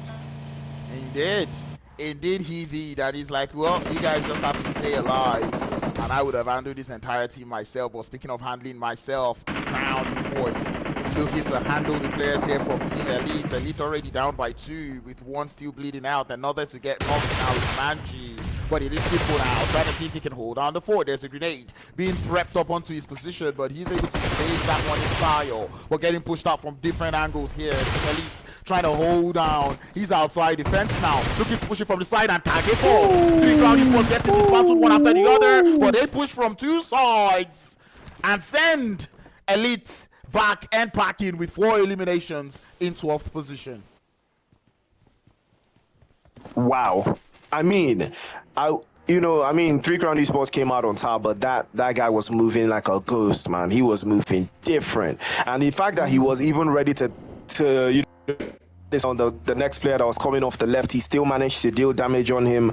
That is to show you that they're literally really, really elite players. Absolutely impeccable performance. But unfortunately, that will be the end of the road for them. That gap at the top does not extend farther enough, and this opens the game for the likes of the Double RG, Knockout Esports, and even 3 Crown Esports that have just eliminated Elite. So I think it's going to be down to the wire type of game, because this gives a major opportunity for a couple of teams to advance their position and reduce that gap, and I believe that is what they're going to do, especially 3 Crown Esports, knowing the confidence that comes with eliminating the team that's currently sitting on top of the leaderboard. It gives you a different type of confidence, and I believe with this they will advance their position. They will do much better than they did in the previous game and put the pressure back on to the guys from Elite and Knockout Esports, as well as Rage. But there's still a ways to go. Hopefully they do break into the 100-point margin going into this game. But right now, Mad Monkeys Crowns, you would think they would be cooking, you would think that they would be at 100 points by now, but because they did make 100 points, in the gauntlet stages, but now it looks like things are just kind of different. Yeah, really different. And actually for me, I wouldn't even say things are different. I'll say things are the same, because the same thing that we saw them do in that gauntlet stage, where we see them take early fights and then lose all their players or lose some of their players, it's the same thing that they've brought here into the finals, right? And as much as that would give you some good eliminations here and there, you might be able to get like 4 more scrappy eliminations from your duo or your solo. It's not really been playing out well for them. Yesterday we saw it not even work in their favor at all. They dropped out of the top 8. So like for Mad Monkeys, as much as yes, there's that expectation that one would think a team with such aggression or aggressive prowess would pull up numbers or do better here, it just seems like they really let those early fights get into their head. And I'm glad to see that today, at least in this Erangel game right now, they're not doing that. I'm absolutely glad as well, and I'm loving the fact that teams are not holding back, not even in the slightest. Remember, ladies and gentlemen, this is going to be the last Erangel for La Coupe d'Africana Season 3. Looks like a spray down over the top there from Amar. But he does reveal their position, so that will give Ruthless Esports a little bit more time to replenish their stocks and keep a little bit more intel as they advance their positions one after the other. But right now, Mad Monkeys, it looks like they are fiending for some eliminations to get some. They have some of their violent juices flowing to more than it can seem there, to just add a little bit more than what they've got, because they're currently sitting in 7th place and not too far off, from the likes of FINALBOSS, Ruthless Esports, even Team Unique. They're not too far off at all. There's still a chance that those teams could overtake them on that leaderboard if they don't get everything together at this stage. But the play zone is about to close down. We're about to have teams playing a little bit more centrally here. Most teams are going to be just loving that little bit of Rozok up onto the hillside, even as Naya shifts out. But the play zone has shifted even much more northern. And Double RG Crowns, it looks like this is theirs for the taking. But then, see, as much as, yes, it's going to be theirs for the taking, or it could potentially be theirs for the taking. But then again, I was going to say earlier when Elite got taken out, that, like, this should send a signal to RRG. This is the game where you want to make sure you're putting in enough points to not just overtake them, knowing that that points difference is not too much. Like 117 to 126 is not even up to 10 points, right? Oh, sorry, to 146, sorry, it's over, like, that's actually 20 points, my bad. But, like, this is a case where you want to try to match up to them and even try to create a little bit of a gap, because this is a team that can easily bounce back, or they can always find their way back. But like RRG being in that position that they are right now, on that eastern side, they're pretty much secluded from the entirety of the lobby. So it's like hard in a way for them to get eliminations, which they will crucially need if they're trying to catch up to Team Elite. And you're absolutely right. You know, this would be a perfect opportunity for RRAGE, because it looks like right now they are still playing it slow. No eliminations for them so far. So, you know, exactly that. You know, they're sticking to the same game plan. They want to win a chicken dinner, but they don't want to, you know, pack all the eliminations as well. And let's not forget, even in this game, before heading out of the lobby, Team Elite still secured 4 eliminations. They always push the needle. You know, it's always going to be very difficult to find a game where they do not have any eliminations. And now we are starting to see a little bit of a drop-off in performance from the Mad Monkeys here. They're taking hits. I believe that was Honcho that got caught out. He's going to be no return fire and give them a little bit of a warning to show that this place is going to take a whole lot more for you to breach this angle or take this position away from us, as we are going to be moving on from phase 3 of the circle to the next phase, and things are going to get significantly tighter. We do have 11 eliminations so far, 11 teams so far, but that just dropped to 10. MVP heading out of the lobby. Again, Crowns, this is something I've seen, right? And that gives you a different perspective every single time. You know, Team Elite, they played in the gauntlet and they were very dominant. But then we have teams also dominate in the group stages in the last chance qualifier. But yet and still, you know, those teams that finished top of the group stages, top of the, you know, last chance qualifiers, they are the ones that are actually struggling right now, because most of the teams that are leading the charge are gauntlet teams. What does that tell you? I did say the gauntlet lobby. I was saying this yesterday. That gauntlet lobby did seem like a lobby that was almost like a finals lobby. We had so many teams on there. But seeing those gauntlet teams be in the finals here and, you know, play well, it just goes to show that here quickly for a reason. We didn't play those group stages for a reason. I like the fact that they're in that video. I'm also still going to say it. The team, I don't like the attitude that I'm seeing coming through from the second place and third place team. And this is what I was saying there about that adaptability, the flexibility, because you've come into this game with a particular thing in mind. But then you're seeing that the team that is at the top of the table is getting eliminated so early. Seeing Knockout Esports go for a very late rotation like this kind of throws me off as to, do you guys understand that you could be getting some more eliminations and running closer, as we do see that zone push all the way to Severny? Ooh, Severny is where the action is at, ladies and gentlemen. If you aren't in Severny right now, you might be cooked, because there's no recognizable defensive cover outside of the city, and it looks like this zone is about to finish in the city. FINALBOSS already making a play for it. They will advance and ride into the city with the quickness. RRAGE now making their own advance into the tip side of the north corner of Severny, but they will be running into the guys from Knockout Esports, and here they come, switching lines, but he hops out of the vehicle immediately. Pew goes down, swaps the lanes, hops up, and immediately will be getting dropped as well. Aizen circles back, asking to find an angle. Palabala also getting pulled out, and RRAGE in one fell swoop. Knockout Esports will work hand in hand with FINALBOSS and pack them out of the game. And it's going to be swimming time there for RRAGE Aizen, because he has to hold on the phone. And this is where it starts to get interesting. Again, you've spent the entirety of the game just being quiet, being calm. Now the first fight that comes your way, you're not going to win that one. But I do have to give props to Knockout Esports in that fashion, because they themselves have not been in any fights, and this was their first fight that they took, and they were able to hold that compound well, play very defensive, make their way into Severny. And what makes it even beautiful is that they can get their heals, because every other team that is in Severny right now does seem to be busy with their own business as well. I see the players there from BERSERK have made it into Severny, leaving 3 Crown alone on that southern side.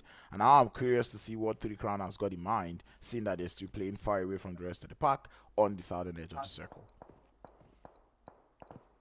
Yeah, 3 Crown Esports, this could be the defining moment for them, because I'm pretty sure they were the team that eliminated Elite, giving them a little bit of a boost to the confidence levels, but they will need to find their way inside of the circle and hold a spot as well coming into the final third. We've got about 6 teams inside of Severny right now, all occupying various positions. But it's all a matter of who wants it more. Team Unique being one of those teams as well. They do have 2 eliminations on the good, but it's not enough. They need a whole lot more if they do want to play, even at least for the prize money. Remember, there is a prize pool at the end of this tunnel. Who is going to grab it? Who is going to take it upon themselves to snatch the one hand on the trophy that Elite currently have right now? FINALBOSS looking very good in this game, but it's just unfortunate that they have to play as 2 going forward. And it looks like Team Berserk also pulling up into the screen a little bit later than they would have liked. He has been spotted there and immediately starts to take damage at the hands of Frags, but he will be able to recoup with the rest of his teammates. And that puts things into a very, very harsh truth for the likes of Ruthless Esports and Mad Monkeys as they are now on their way into Severny.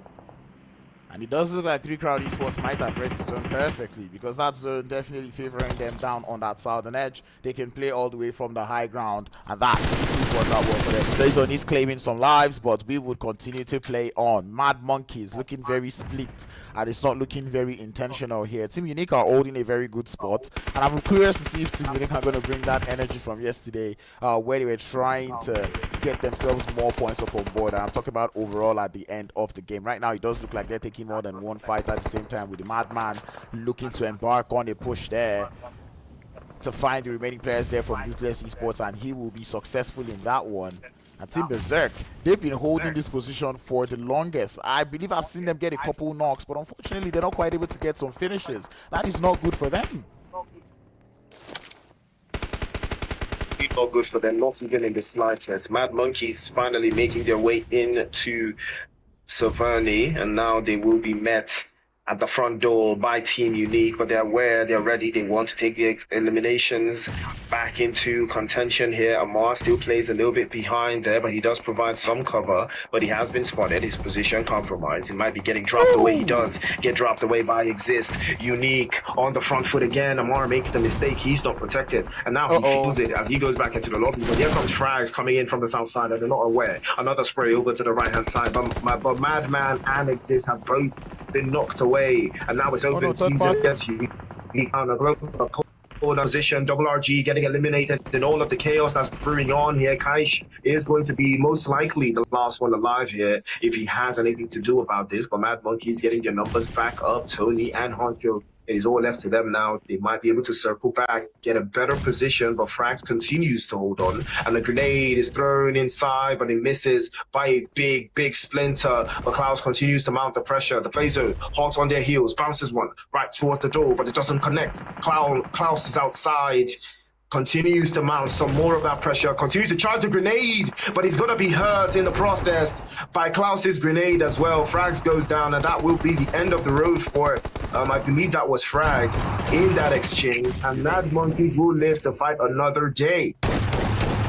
They are still fighting, and they are still holding down the fort as Klaus good for 2 more onto the side there of Team Berserk. They came in for the 3rd party, and that seemed to only affect Team Unique 2 points. But Team Unique, on the other hand, I'm impressed to see that they were able to grab that revive up onto Exist. So that is going to be very crucial for them going into this final bonus here of the game. And the players here from Mad Monkeys would wish they can do the same onto Honcho. It's a very tough spot that he's gotten knocked, and Tony's down as well. Klaus, who seemed like a magician in this fight and altercation between Berserk and the players there from Team Unique, has to hold down, win this 1v1, and find his way to hopefully grab the revive onto his teammates. But knockout will not allow that one happen as they secure their 6th elimination in this game. Knockout Esports not backing down. It will change to the ends of the earth. If you can get a chicken dinner here, this is going to be a different conversation now. And things are about to periodically turn on its head as Paradox goes down to the blue zone. That was not on my 2025 bingo card. Expected him to be getting knocked to the blue zone at this stage tonight. And the rest of that will be to get a piece of the action. They will be spinning through, making their way into the corner. GAMERIZE on the other hand have been eliminated at the hands of Knockout Esports as well. 3 Ground Esports breaking into the lanes here, And somehow they made it into that infamous shack just outside of the Severny outskirts. And now all of these teams will have a lot of ground to cover if they are trying to make it all the way through. Mori with a grenade launched over the top. FINALBOSS still looking for a way to make sure that they do not make it across. The play zone is going to be very, very definitive for this final set and this final third. Ara has been absolutely incredible for FINALBOSS. If you can see them all the way through, the Berserkers still have a man alive onto that northwestern side, trying to keep intel on the rest of the team. There, 3Crown Esports also begging to hold into that top right corner of that position, that inside of this little Severny box that they found themselves in. Janaza made their way to the front gate, but they will be pressing on. Knockout Esports, one thing about them, when they smell fear, they will press forward. Janaza looking for a way through inside of the smoke. He knows now, no opposition, but that's a fantastic grenade. Bounces off the walls, not enough to get the job done. 3Crown Esports on the siege again. Light falls for the second time, and he takes one over to the head, and he was bouncing off and using grenades. Desire is there to save him, and he goes back into the lobby as well. 3Crown Esports cooking once more. Somehow they've got a man inside of the lion's den, as it seems, because it looks like Team Unique are trying to keep 3Crowns at bay, but they are failing woefully. And who is not failing is the side there of Team Berserk, as they're taking out knockouts one after the other. ZEUS FINALBOSS will eventually go out as well, as Keish continues to apply the pressure onto Messiah there from 3Crown, but in the sky, he would go to the sky as he gets taken out by Messiah there from 3Crown, able to put in the numbers, and now it is a two-way fight. He knows that has to be the final two teams going at it, and it is going to be a 1v1 to decide who wins the third game here, the final Erangel game here in La Coupe d'Africaine Season 3, Priest. Messiah looking for a way through here. 3Crown Esports, if they get this chicken dinner, it could be a conversation going into the next game for them inside of that top three. As the opportunity presents itself in this 1v1, Messiah somehow found his way through, sacrificed his teammates for the goodies, and now all he has to do is get that chicken dinner and make the sacrifice worth it. But Goblin, we know how dangerous this guy is. He has been absolutely phenomenal for work and is trying to spin the way across there. Good grenade. If he's launching it perfectly, he might be able to get the job done. Managed to launch that one, cuts his HP a little bit more in half there, but it's not enough. He knows that he can work this out if he can get the angles right. What the AUG, I said AUG, but the DBS has swapped through. Now is S12K against DBS. Who's going to come out on top? Goblin advances a little bit closer. They are trying to tame this and make this work through, but it looks like no more utilities, no more throwables, no grenades, no molotovs. It's all a matter of who's going will sing first. Jump shot from Messiah, doesn't connect, prays off the right, might decide to shut the door, but he doesn't work. We'll try again. 3Crown Esports. This could be a perfect way to kick off the campaign through to the right. And now he must get the job done. Will reign supreme and save the chicken dinner for 3Crown Esports. You gotta love that one. It was 17 points, or make that 18 points or nothing coming in through from Messiah, and he's showing exactly why he's one of those top 5 players here in the grand finals of the La Coupe d'Africaine. What a way to play, man, there from 3Crown Esports. 8 eliminations, they held that one well, and for what it's worth, they read that zone well. I did think like they were getting it all wrong when they were down to a duo with Light and just Messiah, but we saw them go for that send it. Whoever makes it into that half of Severny makes it into that half of Severny, and hopefully we'll be able to make something work out of there. And Messiah showing that him alone can handle the entirety of the lobby, as he was able to sweep that chicken dinner home for his team. Big game player, very big game player. We did have a plethora of eliminations inside of him. It looks like everybody in this lobby chopped at least one knock one time, because we got 64, so it looks like since everybody must have gotten knocked at least once following the stacks. But at the end of the day, we did have a 1v1 and a bunch of grenade eliminations, but very few assists. I think this might be the lowest number of assists I've seen throughout the entirety of the finals, being 20. Unfortunately, no run overs in this game, no vehicle eliminations, and we have come to the last erangel of the game. Potentially might probably be seeing the last one of those as well. But as it stands, Knockout Esports did put in a shift and a half here in that bid, in that title charge with 15 points, 18 for 3 Crown Esports. The chicken dinner will push them a little bit further, but again, to what end, Crowns? You get 18 points, but your ops are getting 15. You're not making that much of a difference, and that's the conversation we keep having.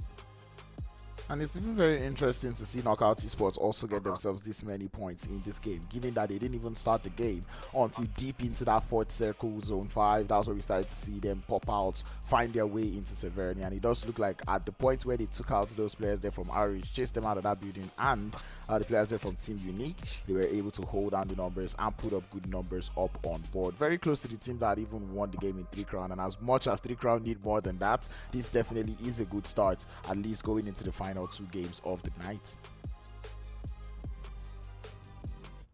Well, at the other end of things, we have an MVP from Final Boss. And Ara, just like you said, he was putting in a lot of work. Too much work to be ignored.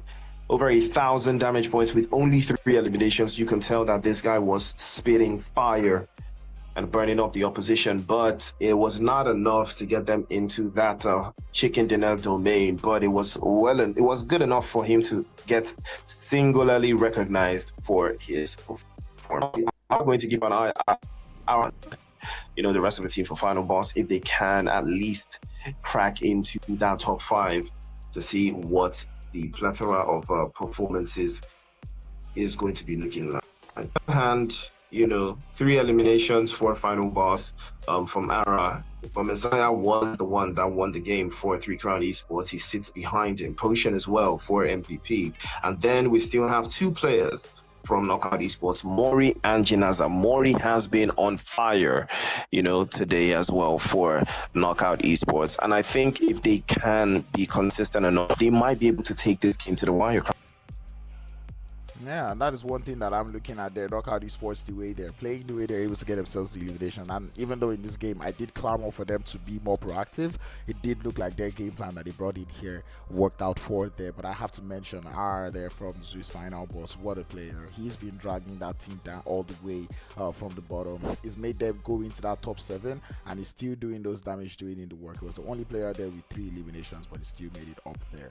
But with respect to points that were coming in through from the game, ZEUS, MORIS, Team Angry, RRAGE find themselves on the other side and on the losing side of this game, dragging the lower, or well, the shortest straw, Team Elite as well, with only 4 points. But as we did already speak about the teams that are up on the top, Team Unique, this time they're able to do 11 points in this game. And as much as it might not boost them too far, it is showing some improvements really in their gameplay and their ability to grab points. Yeah, it absolutely is. You can see the likeliness of them to put more and more points on the board as we progress into the last 2 games of the night. But Messiah is now leading the pack by 5,300 plus in damage points with 27 eliminations. I mean, he's not even close enough in terms of eliminations to someone like Jinaza, but the damage is too high to ignore. And again, Cacao still yet to crack into the 4,000s. Meanwhile, we have 2 5,000s, in Madman and Messiah. So that is still a ways to go for the likes of Cacao. But Manji is not too far away either. And now the leaderboard shifts into perspective. 9 points separating the top 2 teams. Knockout Esports hunt down Recalcitrants Elite. The defending champions are under pressure now, Crowns. Finally under some real pressure.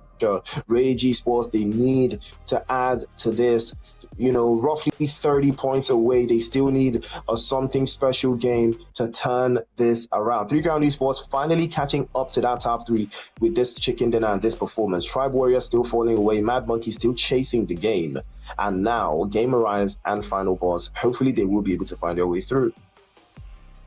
And one thing that impresses me about this board here is seeing GAMERIZE up here being able to find their way into 7th position. They've not really been playing like that top team. They've been getting obliterated and picked out on their rotation. But to see them here in 7th position, that is very interesting. Tribe Warriors, I wonder how they're still 5th, but they're holding their fate. But if there is a way to make it into that top 5, get yourself a little bit of that prize money, I think Tribe Warriors is that team that you're looking to chase down. But I do have to say, RRAGE, they would have to lock in with respect to their eliminations. They have to get a little bit more aggressive. If not, we might start to see the likes of Three Crowns overtake them and any other team who could choose to play well in these final 2 games.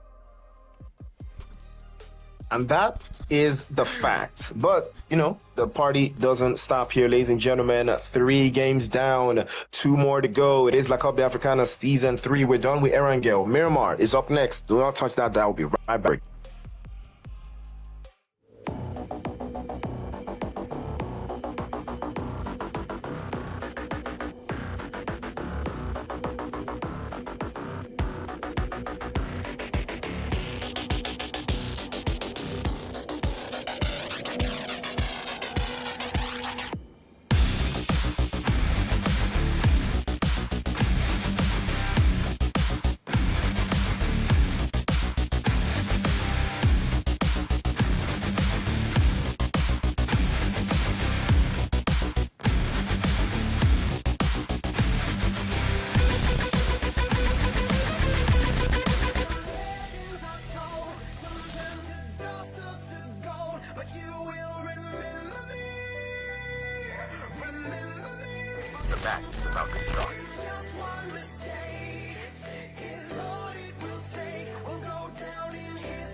Very first land, very first win, 347, 348, now the contest, the boys in lead, no way through, and they are going to hold it down.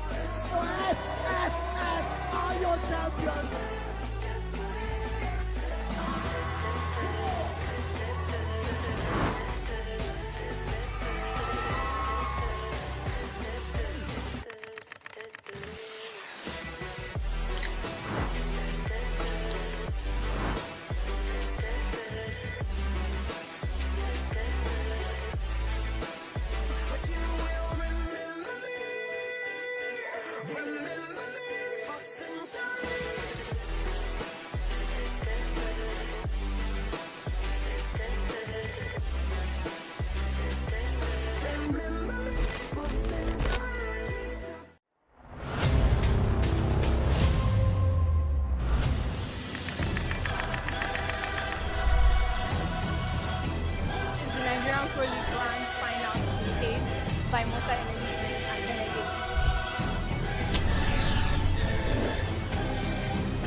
Send them out. The ground sports. Be aware that there's someone this is going to end the final games of the night.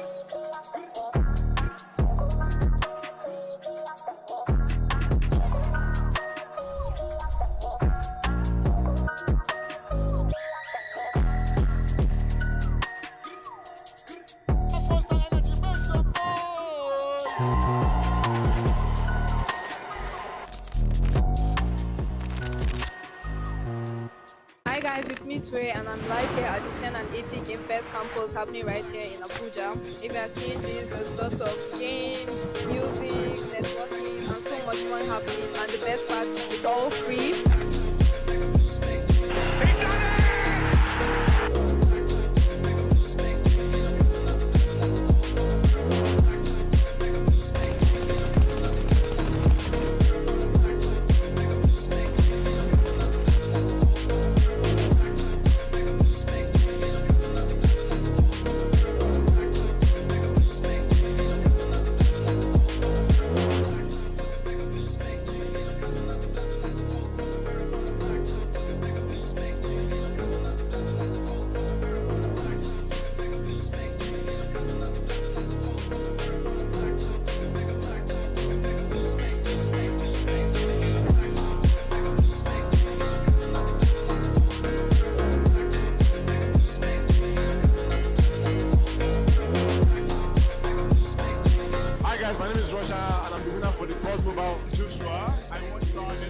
fighters. Shalom Olafemi. Me from our winning friend. Mustafa Sani. I'm the winner for the Forza Horizon 3 Championship. I won the fire competition. They were voted by. All right, ladies and gentlemen, here we fly, here we go, as we are about to finish things and round things up here in the La Coupe d'Africaine Season 3 Grand Finals. This is going to be the first Miramar game of the day. Priest, how are we feeling going into this one? Oh, well, a couple of expectations. You know, I'm looking forward to see how Elite will now deal with pressure. They're finally under pressure. You know, they're finally under pressure. We're now seeing that Knockout Esports can match them toe for toe. But, you know, the likes of RRAGE have a long time now because, you know, they're exposed now. You know, 3 Crown Esports are now much closer and putting the pressure on them to stay in the top 3. So it's really balanced at the top, right? It's not lonely at the top anymore for Elite as Knockout Esports have pulled up to the scene. They are closing that gap very, very fast. And now I would like to see Elite, their response to that. And you know, I was talking about it, this team being that team that can evolve, that can adapt, right? If as they're adapting now, that they're seeing that someone is moving close to them, I want to see what their attitude would be going into this game. I'm definitely looking forward to their attitude. I mean, we've seen them not buckle under the pressure per se, but then they've not really been under pressure. So, you know, that gives you a different type of perspective for a team that plays at this level. They're currently the defending champions. That is already pressure in and of itself. But now, you know, Knockout Esports wants to snatch the baton from them. And now I'm even curious as to the top 5 conversation, right? Who is going to stay in the top 5 as it stands? Because RRAGE in that last game didn't make a dent. But 3 Crown Esports now happen to win a chicken dinner. We're now about to have money conversations, Crowns, because 1 elimination, 2 eliminations there is the difference between 50 to 100 USD. Exactly. And in fact, for RRAGE, it even gets even trickier because not only did they not just make any statements, or well, they didn't make any dents in that last game, they also didn't make any statements, right? They've opened it up for the likes of 3 Crowns, Tribe Warriors, even as far as Mad Monkeys, because we know the potential that Mad Monkeys have. They've left that space open for those guys to get themselves that extra dollar that you're talking about in a spot there in that top 5. And you know, the top 5, it's always going to be a very, very, very interesting conversation going into match number 5 itself. You know, right after this, because this is the first Miramar of the day, so it requires a little bit more of a different strategy, a little bit more delicacy. But right now, RRAGE looks like they want to kick things off, firing on all cylinders. It looks like Pew Pew is going to take it upon himself, break the mantle, break the chains against RGX. And this is a very good start for them, but it will be trading off. Pew Pew's out in the open. Might be getting dropped off here because Palabalo's trying to circle back. This is going to be a hard shift. RRAGE might be in trouble here. Exactly, because they've got third-party potential. They have knockouts looking very close to that vicinity. They can hear that fight. And this building looks very close to one of the buildings where we saw a lot of teams go out in Miramar yesterday. So if RRAGE do not want to end up in trouble, they might want to clean up this fight as quickly as possible and get out of there. Left to me, I think these 2 eliminations that they have, get those 2 eliminations, that's enough momentum. Try to loot around Los Leones more and maybe look for vehicles and your way to get out of there, because trying to look for the last 2 players here for for RGX, it might lead you straight into the faces there of Knockout Esports. Exactly, and you do not want to get caught by Knockout Esports right now because they are absolutely very, very, very hungry. But things are not what they seem right now, you know, because at that stage, RRAGE could be in a major risk if they drop points here. You know, the likes of 3 Crown Esports, they are not a team to let points go to waste. They will capitalize. We saw that already. You know, we've seen how dangerous 3 Crown Esports can be, and there's a to get top 3 into a higher price bracket. And if Knockout Esports are not even careful, they might even some pressure on them as well. And what's even more interesting again too in this game is the fact that every team that finds themselves below the players there from Team Elite, find themselves in a little bit of trouble with respect to, oh well, yeah, pretty much with respect to their drop spot. Like, you have 3 Crown Esports taking their own fights. You have Knockout Esports close to RRAGE, right? And these are the teams that are directly underneath Team Elite. And Team Elite is just out there chilling in their drop location there in Impala. But who's not chilling here is ZEUS Final Boss as they're going up against FORKILL. Oh, and that will be the end of the road. The final bosses will have met their own final boss, and these guys are Franco as he sends them packing. End of the road for them. FORKILL will come out on top with 4 eliminations and 3 players alive. Again, early trades, final boss falling off. Potential for them to even get overtaken by the likes of ZEUS, Ruthless Esports, Team Unique, just slipping farther and farther away. And that gives you a very interesting dynamic as to how the rest of this lobby is operating right now. Because lest we forget, we still have about 55 players inside of this lobby, Klaus. Exactly, a lot to go around. And for ZEUS Final Boss, it's like this would have been their ultimate opportunity to draw closer to that top 5, where if anyone wants to sleep, I was saying that, like, Tribe Warriors' position is very, very, very much open. And like ZEUS Final Boss going out this early in this game, that almost kicks them out of that top 5 conversation. You're absolutely right, and we keep talking about the top 5 because that's where you have to be at this stage. Even if you're not going to be first place, at least the top 5 is very, very open. And Final Boss had an opportunity to, get into those top 5 conversations. But unfortunately for them, they fall off under the pressure yet again. And they will have to take it into the last game to see what they can wrestle out for themselves. But as it stands right now, Final Boss have been eliminated. We're down to 15 teams, 55 players alive. And even as it stands, Crowns, RRAGE have 2 eliminations, but they still need to do more.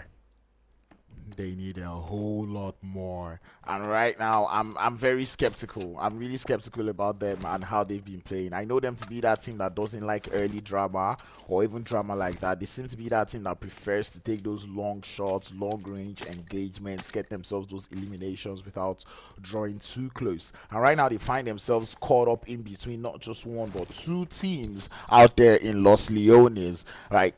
Having Knockout Squad or Knockout Esports close to you, and also a team that doesn't even have anything to lose in RGX in Los Leones is actually not fun of, which RGX is a team that, Priest, I believe we should be talking about, because PMAC team, what is going on? These are the questions, these are the real nitty-gritty questions, right? Because what I said on day 1 after their performance, the first day, I really said to myself that it has to be a different team. It has to be a different team that played, because this was a team that was dominating, in the gauntlet stages. I believe they finished 2nd place, just above the likes of Mad Monkeys and the rest of the other teams. Even RRAGE, they finished well above them, and they had a fantastic gauntlet stage performance. But now, it looks like there is shadow of that performance, not even in the slightest. 24 points out of roughly 16 matches or 17 matches. Oh, is it 16 or 17 matches? 14 if I'm not. 14 matches. 14 matches. 14 matches, 24 points. I mean, what does that even mean? Is that like 1 point per match or what? I mean, leaving day 1 with only 2 points, yeah, that is not fun. And the team who we've said has to step up, find themselves in trouble. It is Tribe Warriors looking to welcome the side of Team Unique, but I do not know if Team Unique really want this fight here. It doesn't seem like they have a complete grasp as to what is happening. Players there from Tribe Warriors are able to get themselves 1 elimination, but right now the trade has been initiated as Exists would find himself a knock as well. He might be going solo on this one, Priest.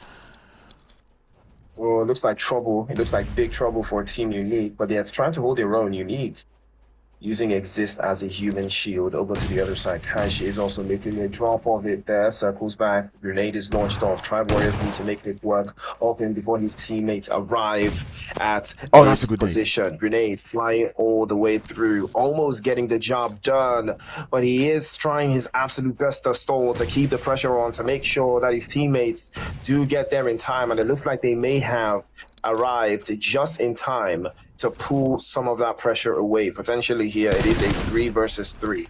As Tribe Warriors did lose a man earlier on courtesy of Exist, but they swapped all the way through. And Sue might not like this, but a grenade is going to be popped in and again. And this could be a big, big decisive moment for that top 5 right now, crowds, because Tribe Warriors will lose another player. Oh, the third party is not helping cases at all. It's Amal with the Mini 14 to put a stop in the parade here of Team Unique, but they are handling themselves so well. I was gonna say Tribe Warriors, they've pretty much set themselves up for failure here. They had this position, they had the buildings, and then they went outside just because they tried to push a solo. Now they find themselves in trouble, but Mad Monkeys are in the vicinity. On the northern side of this fight, we've got Team Elite. There's also the players there from Berserk who are also around the area. This is not very, very nice at all for the players there from Unique and even Tribe Warriors. It's absolutely not looking good, not even in the slightest. The play zone does move toward that northern side, but the Mini 14 continues to rain hell and rain on the parade of either of these teams. Amar doesn't care. He will not take a pick. He would only apply more pressure, more 5.56s over to the northern side. Big opportunity for Mad Monkeys to advance their position, and I think that is exactly what they are planning to do. They want to wrap this up. They want to add more eliminations. They have been very solid in their Miramar performances, and they would like to keep that record consistent. But as it stands right now, 1 elimination is the way to go. Remember, while all of this is happening, Elite and Knockouts are not doing too much. Exactly. Team Elites, they've been having a few days. They're just having an excursion out here in the map here of Miramar because they know they just want to survive it for the time being. They know they'll be able to handle themselves when the pressure is starting to be applied, when there is more teams in front of them that they can take out. But then again, it's looking heavily congested in the center of the circle there, Priest. Super congested. Way too many bodies in the core sector again in those areas, and then most of those teams, they are trying to stay more laterally central, not having to want to deal with rotations, you know, as we go over to the later stages of the circle. Right now when phase 2 play zone closes in about 90 seconds, you know, and it gives these teams time to get into proper positions inside of the next phase of the circle. But Team Elite, you can see how they move, how they position themselves. They try to take up as much ground and gather as much information as possible, even while they are on the move. That is something I've noticed, and that's something I believe some teams also need to learn.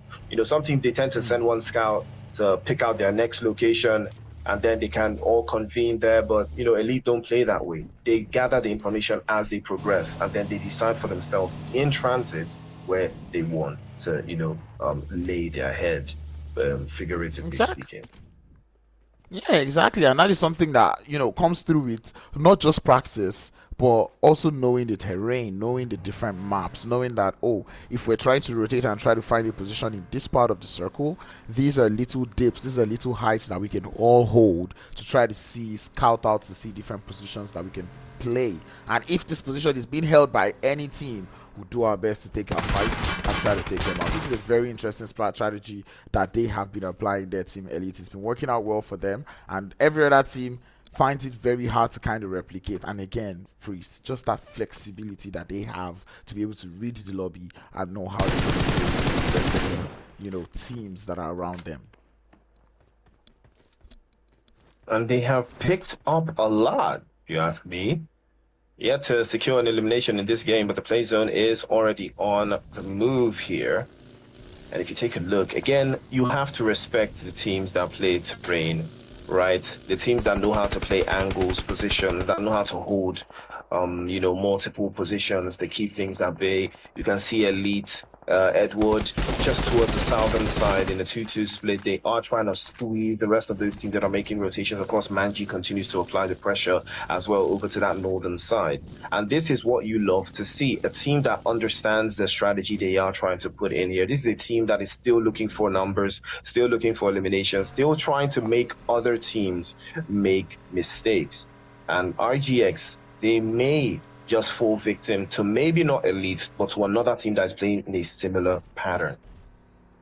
I mean, for a duo, RGX, they've been driving around a lot. You know, it's a lot of, and you can tell that in this kind of situation, it's one of those cases where two players are knocked. There's a lot of ideas that are flying around. Oh, should we stay here? Should we hold here? We're a duo. Where can we get the maximum amount of points? But looking at this game, I do not know if it's the zone, but there's this sort of respect that seems to be going on along, or mutual respect that seems to be going on with these teams. Long range engagements, yes, but everyone just seems to be holding the position where it's like, oh, if this next zone favors us, we would obliterate everyone else in the lobby. And that's right now, I'm so excited for that, because we know it's not just, oh, can you hold the position or can you get to that position first? How well can you play from those positions if you do get favored by that next zone?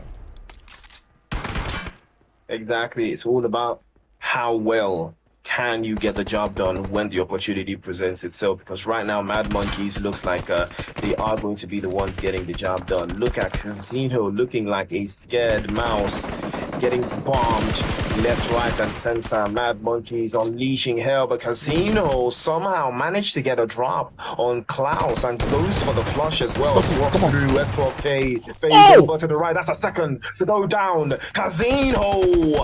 Oh, wow. You can feel the Inho in there, and he goes for the third. Angry. He feels the rage. If he can get his HP back up, this might be a 4-piece on the Mad Monkeys. He trades off, but not this time. Tony is there. Stark is his name. Iron is the game, and he will stop Angry dead in their tracks. But Crowns, that was close. That was dangerously close. Oh, Casino was about to go into flow states there, but he was stopped in his tracks. I was rooting for him. I'm like, if he gets that final one done, oh, that is going to be a work of art. And Mad Monkeys would be thankful that he didn't have too much thirst on his mind, as he was able to just get only one player back in the lobby. But there's still trouble there for Mad Monkeys. They can't quite catch a breather. They're getting approached by other teams in their position there. It's going to be the players there from MVP looking to try to pick up the little scraps, on Amar would fall victim and would be a casualty for Mad Monkeys on that one. The rotations they take put them at risk every single time. You know, after that that little skedaddle with Casino, pretty sure they knew that third parties would be lurking in the area, and unfortunately for them, they couldn't defend Amar. They will lose yet another player to that singular act, that singular exchange. They do get a couple of eliminations out of there, but now they have to navigate the rest of the game as a duo. Remember, in all of this that's going on, we have only lost 2 teams. We still have 43 players heading into the next zone. And it's so chaotic, Crowns, because you know that it's going to be very, very packed going into that final third.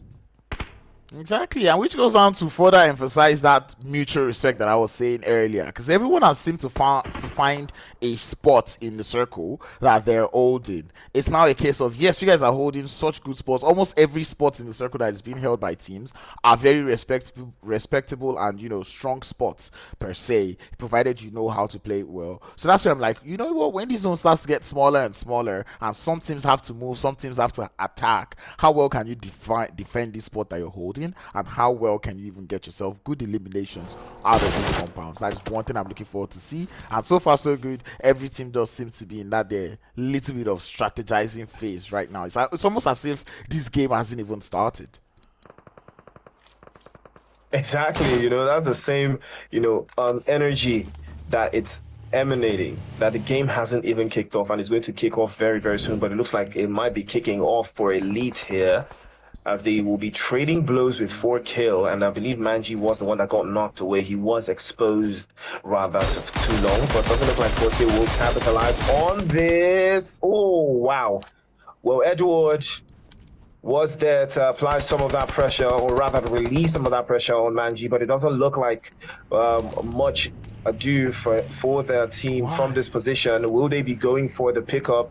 I would be impressed if they actually go for it, but it doesn't look like that will be the case. The play zone is already on the move here, and this, to be a scout, you just got to do it, man. You just have to be ready at all times to take one for the team, and I believe that that's just what happened to Manji there. It doesn't look like he's going to be getting picked up. It is phase 4 of the circle. It will burn anyone that tries to, pick up a teammate at this stage.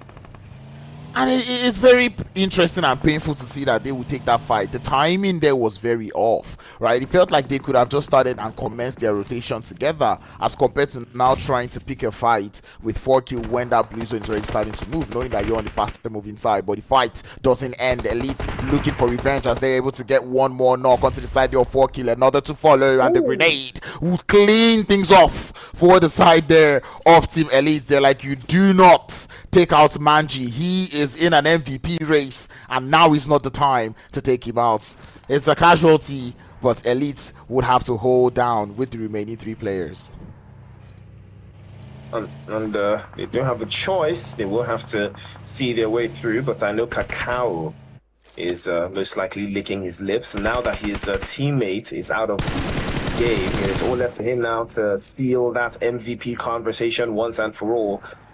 But he has to eliminate the rest of the players that are chasing the MVP as well to make sure that that MVP will be his for the 2nd year in a row. But right now, Team MVP, speaking of MVP, is currently sitting with 1 elimination inside. Currently sitting in 15th place. They've not necessarily had the best of starts. And this is the team that I saw turning up the heat. They were absolutely incredible in the group stages, but unfortunately, it asked for a little bit more. It looks like Knockout Esports is the team that we will be circling into, as Zorgas tries to get a little bit of an angle here, but Knockout Esports are sitting quite prepared. Trying to circle back again. Third party is the name of the game, and it is being played to perfection by, I believe, RGX in an off-angle position. Potion will be getting swept away. MVP in trouble. Gorglu getting knocked off as well, and that will be the end of the road for him. Orga trying to circle back and get a beautiful position, but he falls all the way back, and 23 will bounce a grenade over to the left-hand side. Might be getting the job done, but he spins through, doesn't connect. S12K and the DBS will be raining on him one after the other, but the Molotov perfectly launched, and this could be a turning point. Knockout Esports could be in trouble here, and this could be the moment that defines the rest of the game for them, but RGX will be stopped dead in their tracks. No more third party for them going forward. Oh, it was awful timing there from the side of MVP, and that might have just been the play to disrupt anyone from trying to make it into the zone, because this zone is really going to affect the players there from Knockout Esports. They cannot afford to go out at this stage. They are in a top 3 race, but the zone moves and centers up as we lose Team Elite. The floodgates are open, and the remainder of these teams are still alive. And Knockout Esports, they're going out to Berserk and the Blue Zone. This is not fun for them at all. Oh, what a scene. What a scene. Knockout Esports getting knocked out at the worst possible time. But hopefully for them, they can get the numbers up. This will be the perfect opportunity for power to change hands. Team Elite have fallen off. 3 eliminations to the good. But now things are about to get very interesting. Ruthless Esports will join them as well back into the lobby. And MVP will be getting blown away, and now teams are falling like flies, one after the other. They're dropping off, and things are looking very, very bright for the likes of Knockout, RRAGE, and 3C at this stage, Browns.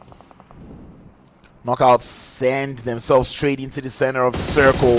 RRG holding it up on the north, but they've got teams they can take out. I expect to see more prowess coming in through from them, especially given the fact that they've had that high ground for a minute now. They've been able to see these teams, and I'd like to see a little bit more action coming in through from them. It looks like 3 Crown are also looking to wake up, and man, if Berserk now stays is today, it is now, they really want to start turning up, that is where I might start to get iffy, Priest. Absolutely. And this is the kind of performance they had, right, in the group stages. On the last day, right, they turned up the heat. They turned it all the way up. Now it looks like they're about to do the exact same thing. This is a team that was very, very solid in the PMACs. Can they do more of that performance here again? But right now, GAMERIZE setting their sights on to that front part of the play zone with his sight line towards the guys from ZEUS. ZEUS is playing as a duo, and they have managed to get themselves inside of this space as a duo. Again, you always got to think about how these things work, right? You have a duo here that has somehow rotated themselves into a comfortable position inside of this circle for zone 5. Imagine them being a full squad here. This could have been so different. Exactly, and that's why we emphasize so much on keeping the whole squad alive, man. Right now, it's going to be very hard for this idea of GAMERIZE. They have not set up properly, and in this situation, at this point in the game, there is no need anymore for you to try to still be playing slow. Legacy and the rest of GAMERIZE, you're not in the zone. I expect them to go for that full send onto this idea of RRAGE, because they have to. They can push up onto that without RRAGE necessarily spraying down on them. But right now, them still playing it slowly, it's going to force them to have to make this move with the zone pushing behind their backs, and that is the last thing that you want going into this side of circle. Absolutely right. You can't have the zone chasing you like that. You can't have your focus split. You have to make the right call. You have to make the only call available to you. High risk, high reward, but it's all about taking the risk regardless. Right now, GAMERIZE need to make that advance into that position, but they're not aware of ZEUS is just a dude. Darksin goes down. BERSERK is already putting the work in, and this would be very, very, very controversial if Knockout Esports fail to put more pressure on Elite, because the floodgates, like you said, have been open, but they are yet to utilize. Knockout Esports, you lose yet another player. I believe that's MORIS that got knocked away. They're down to 1 now. Can they see their way through? Berserkers are trying to circle back now, and it will be a big spray, but Kage will burn him, or rather freeze him out with a glacier. And that is an unfortunate turnout, but Ray is going to learn that one the hard way, that is not how you press a veteran that is good at holding defensive positions. Oh, and RRAGE are just gonna get to enjoy this one, relax with that pressure that was being applied onto them by Berserk initially. Berserk were looking to have a field day, but 3 Crown Esports are showing them what pressure is, and they're defining aggression for them as they send them back and pack it into the lobby. 3 Crown Esports now looking to make a statement here as they continue to tear teams apart, and RRAGE have been quiet the whole time. And that tells you exactly what the stakes are for RRAGE. They know that is a chicken dinner. That is the only acceptable result for them. They know that at this stage, they could have gotten so many eliminations, but they are falling to the side. They haven't been able to get the job done. 3 Crown Esports, on the other hand, what are they looking for? A back-to-back. A back-to-back chicken dinner will flip the script right now for 3 Crown Esports. It will firmly put them inside of that conversation for championship status. That is the conversation 3 Crown Esports want to be addressing. They don't want to talk about top 5. They want to talk about top 3. It's not just top 3. It's going to be top me. Man, they are gunning for that podium position very well. 5 eliminations so far. You know they need some more. They've got a little whiff of Tony. They do not have the circle. I think this is what they're waiting for 3 Crown Esports. At this point, it must get very confusing seeing how quiet the game has been, because the game has been quiet all day. Like, at this point, you're kind of confused because there's only 9 players left. You're up as a 3-man squad. You're kind of wondering how many teams you have left alive. And when it's quiet this much, you wouldn't want to think that there's still a team that has 3 players here. You would almost think you're going up against solo. So for 3 Crown Esports, it gets very confusing because you can just see them trying to peek around, trying to figure out where they can poop or where they can, you know, pretty much get into for this next circle, but it's very hard because of how quiet the other teams are playing. Yeah, too quiet. Way too quiet. ZEUS as well, somehow, with their duo, have made it into the final third. But 3 Crown Esports, if they can capitalize and take away that high ground position currently occupied by ZEUS Esports, they might be able to turn this around. Kage with the final blow on Tony there, eliminating the guys from Mad Monkeys. And now that this gives them a little bit of more perspective. Now they are aware that the opposition has been downed by 1 less team. but still they don't know. They know for a fact at least that there's two teams here. They know that it's two teams, but now it's all about the placement, right? How are these teams placed? Am I up against a four? Am I up against a full squad and then a solo straggling player that could punish me if I'm called out? Or am I up against three others and two others?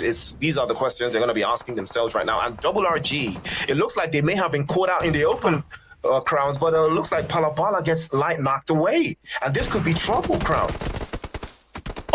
Trouble big time for 3 Crown Esports as Kage falls as well, and Messiah gets bitten from the side, but RRG continue with the prowess. A lot of HP gone on the side of Pew Pew, but that doesn't stop them from getting the knock as Rush God falls. The rest of Zeus is down to Anos to hold down the fort, but nothing he can do up against that strong prowess coming in through from RRG. And I know it's a chicken dinner, but these kinds of chicken dinners, Priest, I don't know how much it's going to do. Where did they get 11 from? Oh, my bad. 11, 21. That might be enough, Priest. Oh my days, I also thought they were doing the exact same thing, right? I also thought it was one of those chicken dinners because they were so quiet. The game was so quiet, but they started to pick up the numbers towards the later phases of the game. They would pick one elimination here, pick one up here, pick one up here. It was happening so inconsistently across the board, across the teams, that you wouldn't notice that they were stacking paper. And that's just how it is for a team like RRG. But then again, it's still not a performance that blows you out of the water, though. It's a good performance, but it doesn't blow you out of the water because now the only scenario where this works is in a scenario like this, right? Where Knockout Esports and Elite fail to capitalize. Points. I know they took that early fight, but heading into the later phases of the game, I did not really see them getting to that many engagements. But 2,000 damage, we would rock with that. But in terms of total heals, we had over 6,000 here in the map of Miramar. Elimination started to reduce a little bit more from 64 knocks in that last game. Now we are. But that's the thing. But that's the thing, this is a team that had a strategy. And like I said, they are very good in Miramar. They are very, very good in Miramar. They understand Miramar. They understand playing as a unit in the final third. Most of the chicken dinners that RRG have gotten from this Black Cup final, they have been 3 or 4 players alive. They don't really do it with solos, stragglers, or duos. It's so incredible how consistently they keep the numbers up, they keep the players up. Palabala being the MVP is chef's kiss because this is, again, the front man, the man that leads the charge for them, and he has been absolutely incredible, absolutely consistent for RRG. Now, I believe with this performance, it goes down to the wire, Crowns. Really does go down to the wire. He's eyeing that MVP spot, those top player lists, and he's saying, you know what, I would appreciate it if I made it up onto that list as well. 4 eliminations has been put up on board with 933 damage to go alongside it. And man, if you know this game, you know that damage number does no justice, or well, that elimination count does no justice to the amount of damage that he has done. But nonetheless, he was not the only player that was lighting things up. Amar with the third party, 2 eliminations at 400 damage, but we've got Melio, Kage, and Franco as well being able to put up the work. And man, for 3 Crown Esports, you kind of wonder what must have gone wrong. That final fight where they had to push in, they did push Berserk well, but it just looked like after they took out Berserk, that confusion got to them and they got completely swamped by the side of RRAGE. Yeah, we saw that happen earlier on, and again, that proves the point. 21 points is great, a great performance from RRG, but now the pressure is still on them to do the exact same thing again. 3 Crown Esports were on their way to a back-to-back chicken dinner. That would have been a different conversation if that happened, because they were putting in a masterclass in that final third. ZEUS finally getting their hands on the gears, getting some points on the board, 10 points for them as well. Mad Monkey still yet to crack the double digit, inside of these last couple of games. Team Berserk also having a fantastic conversation as well. GAMERIZE, FORKILL, Team Unique, Knockout Esports, you know, all of them still getting in work. I mean, this is if you look at this leaderboard crowns, this is a match where everybody got at least something, you know? There was a piece of the cake to go around for everybody, but how much of that cake you got is where the problem comes, because right now it does look like elites might be slipping down. They might be on a little bit of a downward slope, but if I'm to go by anything that happened yesterday, this was exactly what they did. They made it seem as though they were not that very consistent team. They didn't really know what they were doing, type thing, where they're just going out in engagements and then on the final game they pull up with a winner chicken dinner. But man, even though they don't get enough points, look at this: 3 players from Team Elite making it into the overall top players. That is just mind-boggling, Priest. MVP conversations, you can't leave Elite out. Knockout Esports only being represented here by Janaza, but let's not forget 3 Crown Esports have Messiah, and he is truly their Messiah, saving them time and time again and preaching into the 6,300. But take a look at that. Uncomfortable conversations, Crowns. Uncomfortable conversations. 8 points separate RECALCITRANTS from Knockout Esports, and 8 points is nothing when you start to look at the name of PUBG Mobile. There is one more. You have to get it done, and Tribe Warriors indeed have been kicked away from that top 5. But Priest, a very good game from ZEUS MORIS could still get them into top 5. Mad Monkeys cannot even rest. They need to get everything right going into this next game. Absolutely, no rest for the wicked. You know, Mad Monkeys cannot be caught slipping. And on the other side of things, FINALBOSS, Team Unique, RUTHLESS Esports all still vying to at least finish in the top draw of this competition. Team BERSERK finally getting their hands on a forward-thinking performance. You know, 60 points to the good finally. 4 kills, still yet to crack 60. Team Angry, Team MVP, and RGX unfortunately still yet to break into the 50s at this stage. But ladies and gentlemen, you have witnessed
All right, ladies and gentlemen, it is that time of the day. We are locked in and loaded for match 15, which would be the final game here in La Coupe de Africana Season 3. We've had such an amazing run, and up to this point, it is question of who walks home with it all is still very much open. Priest, how are you seeing this game turning out? So many thoughts coming into the last game. You know?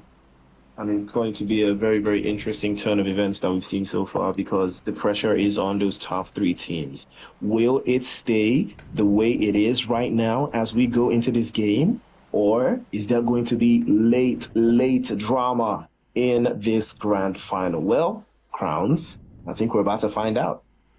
Exactly, and with teams like Berserk looking to show that they do not have anything to lose, they are here, they can play spoiler however they see fit. That is not going to be fun for many of these teams who are looking or gunning for a position either in that top 5 or maybe even any team that is looking to catch and overthrow the side there of Team Elite. When I'm really looking at Tribe Warriors and I'm just like, I think they brought this upon themselves. That consistency that they started to lose did not play out well for them at all, Priest. Absolutely. You're absolutely right, you know. But I think coming into the final, it's now a matter of if you want to be a risk-taking team. Do you want to take risks? You know, do you want to say, if it doesn't work, are you willing to live with the consequences or whatever goes down? Because 3 Crown Esports may not be liking this. Ruthless will take it upon themselves to cause chaos in their general direction. And 3 Crown Esports will lose a player. And what a time to lose a player. Losing a player in the first corners of the game, man.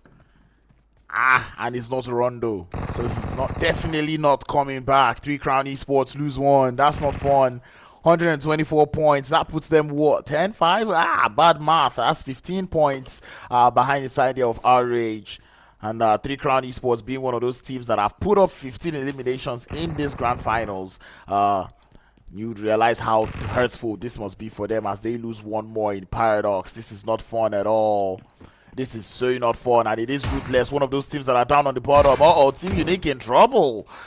It's just a pan. There's only so much he can do. But anyway, he does get sent out. There's only so much you can do with pans as Team Unique does get sent out. But man, it is trouble for the players there from 3 Crown Esports as Ruthless Esports continue to apply the pressure. One more player falls, it is Light, and that leaves them alone with just their MVP in Messiah. He's number 1 on that MVP list. He's number 1 on that MVP list. And it's a question of, can the senior MVP right now, can he clutch things out in this 1v3 situation that he finds himself? Holding down the stairs. We saw a 1v4 clutch yesterday in the map here of Myanmar. And will it happen once more? No, it will not. And 3 Crown Esports come to the end of their parade, and they do not end it in nice fashion. A team that was looking for a back-to-back chicken dinner in the last game find themselves going out in a mean fashion to Ruthless Esports, who are seated in 11th position, playing spoiler against them. And 3 Crown Esports would say bye-bye and hope that Mad Monkeys do not have one cracker of a game to get themselves more points to overthrow them in that 4th position. That opens up a lot of things. And Mad Monkeys, I'm hoping this doesn't. Normally, I would have said, you know what? Mad Monkeys should look at this and use this situation or use what has just happened to their advantage, where now they start rampaging and taking out teams. But Mad Monkeys, they're that team that early fights, they don't always hold on to it very well. I think they're either that team that just needs a little bit more, they almost strike me almost like a new team, where it's like there's still some things that they might need to work on, get a little bit of synergy and chemistry going, because that is one explanation that I can think of as to why they're losing those early engagements. Because right now, if they were a team that were able to stay together during those early engagements and not lose anybody while at it, this would have been a very enjoyable game for them, where they can actually just get looted up and start taking out teams. Because right now, that circle out there in the center of the map itself, Picado is where Mad Monkeys are. They are relatively close to the circle. They've got a couple teams around them. If they're able to hold their fights well, Amar is a very strong long-range player. If they're able to use that one to their advantage, they should be able to maximize points in this game. But nonetheless, movements would be assured. Team Angry able to get themselves a little bit of a boost into this game. 3 eliminations that they've been able to get, and they're looking to hopefully not finish this tournament in 14th position. Not too much separates them from FORKILL. It's just about 13 points. They should be able to do that one. The question is, can they and will they? FORKILL also find themselves just outside, and if there's one thing FORKILL would want, it would be to take out the team that is just directly behind them. They get into the Golden Mirado, looking to head out. One player uprooted, make that 2. And Team Angry, they're camped out in San Martin, or make that Hacienda del Patron. And I know the mansion has its own perks, but the Golden Mirado, FORKILL says they want it all for themselves. And Team Angry,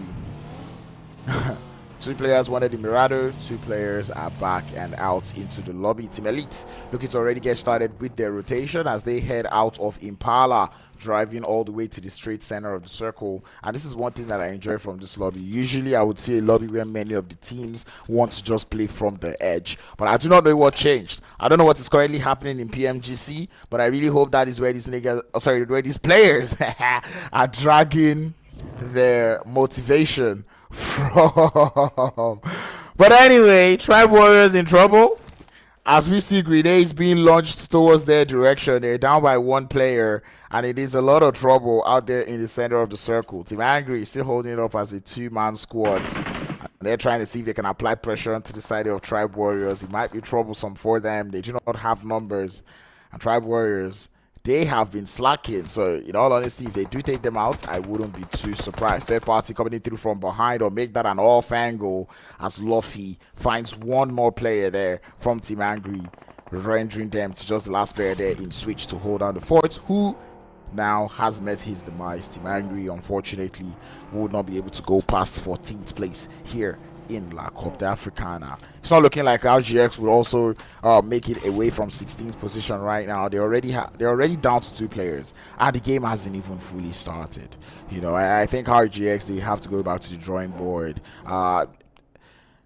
They need to understand what must have happened here in the finals. I want to believe they're here in the finals for a reason, but they shouldn't be putting up this kind of performance in the lobby of the finals, because right now they just seem so far away from the rest of the pack. I mean, we still have teams being able to get 70 points up to 11th position, you know, and like, well, that puts you way above 5 points per game, which I would expect you to be able to average going into this final, kind of make things fun for yourself. But I mean, even 12th place team still has the potential to get themselves up to 70 points. You know, 13th place team can still do that as well. But then looking at the last 3 teams, it doesn't look like they can get, you know, way too many points. I mean, Angry and MVP still even look a little bit better, but RGX getting 26 points. These are points that we see from teams or from a day. You know, 5 games, I believe you should be able to get 25 points. Talk less of 15 games where they were only able to get 25 points out of that one. They definitely would have to go back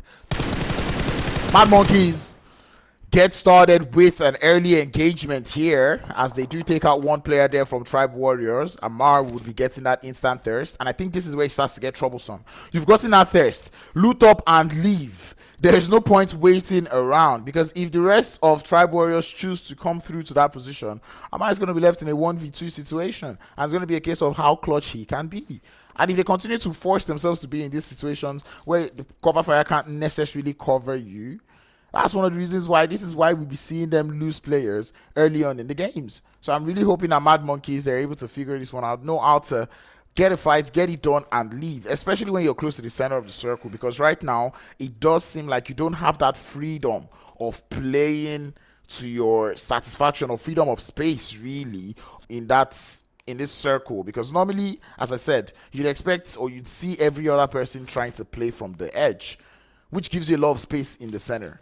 But right now in this lobby, in these finals, if you are in the center, you need to be careful because best believe there's still more players that are around you. And that's one thing that I felt like RRAGE should have understood going into this lobby, because they're a team that they're pretty much them and BERSERK, really, yeah, because BERSERK has consistently been doing it.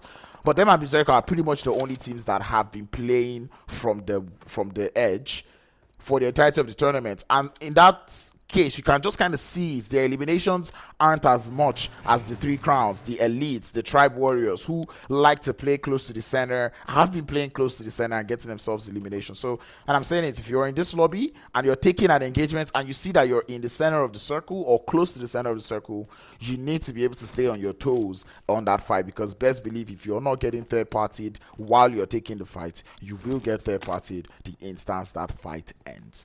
But nonetheless, movements continue as we're about to get that zone shift in. Priest is finally able to join me again as I end my Crowns Yapping podcast, where I am bashing different teams. We do get a relatively nice zone shift, and again, just because of that center position that everyone has held in that last circle, they find themselves relatively in the center of this, new circle, Priest. And I can see that a couple of teams have bit the dust relatively very early. Angry MVP, 3 Crown Esports, and Team Unique. 3 Crown Esports, the journey has come to an end for them. I don't think Mad Monkeys is going to do 25 points or anything like that to, overthrow them from that top 4. So I think they may have won the money. Now it's a conversation. It's more of a conversation now of, is Messiah still MVP? That's the conversation now. Yep. That is the conversation now. Is he gonna still be MVP? But yeah, I guess we're gonna have to find out. Man, and it wasn't a show in there for 3 Crown Esports. They were completely outnumbered. They were outplayed really on that engagement, and it was by Ruthless Esports as well. Definitely not fine, and it was definitely Ruthless. Tribe Warriors have not been able to catch a break at all in this game. They've lost Chinese, and that makes things easier for me, but not easier for them, as now they're getting approached by the full squad here of GAMERIZE. That's good news. Big pressure, very big pressure onto Tribe Warriors there. They will lose Mithra in that exchange. GAMERIZE going out with a bang, if anything else. They will make sure that the opposition will not know what hit them in this final third of the game. Thugger, on the other hand, looking for a north angle here. Tribe Warriors, this is going to hurt them so bad, because there's a chance here that they might not be walking away with anything by the end of this game, Crowns. It's a big chance here, because remember, we're talking about the money now. We're talking about the money. Exactly. We are talking about the money, and Tribe Warriors is a team that is supposed to be fighting to make it into top 5. Now they're in 6th position, being pushed by GAMERIZE, who are just 2 points behind them going into this game. So right now it is understandable as to why you're seeing them push up with so much prowess, and why you're also seeing that last player there from Tribe Warriors take to the heels, because you cannot wait around knowing that GAMERIZE behind you is about to take over. They have to keep their fingers crossed and hope that something happens to GAMERIZE, and GAMERIZE is not able to put up more points in this game. Well, that's a lot of hoping and praying. You would think this is a church service, but unfortunately it's not. I mean, it's Sunday. It is PUBG Mobile. Well, it's all about whose prayers will be answered. Elite can keep themselves up and running towards the end of the game, but it looks like Knockout Esports will be setting their sights now onto the Mad Monkeys. And now they will be like the ones on the receiving end. Mad Monkeys may be the ones, they might be the ones to put the thorn in the side of Knockout Esports here, but looks like Tony's gonna get drop another one. Darkstein plays behind. Mori, I believe, is going to be the victim of that exchange. He gets knocked away. And now another opportunity to circle back, but he might be getting exposed. More pressure again. Grenade getting launched. Mori feeding the intel across, and he might be losing out. He launches one over to the side, but unfortunately doesn't get the job done. Does go for the flush. And now this is one of those teams that causes so much chaos. He fell for the trap. Hinata gets blown away. This could be major for Knockout. They lose yet another. Mad Monkeys being the team that does them in is so poetic. He writes the story by itself. Knockout Esports down to the last player in the smoke, trying to see if he can grab the revive, but the re-knock is there. Amar would fall while in FPP, and Mad Monkeys are losing numbers. Klaus and I spoke about this earlier on. I said this setup there from Mad Monkeys, it's not it. Having that one player on the off angle is not playing out well for you guys, especially knowing that the off angle is so far. There's too many dips you can't even cover because there's no one there to re-knock. It is third party that is here to even save your asses as ZEUS final boss finds their way into the situation, but it's not even easy for them as they've got 2 players knocked already, Priest.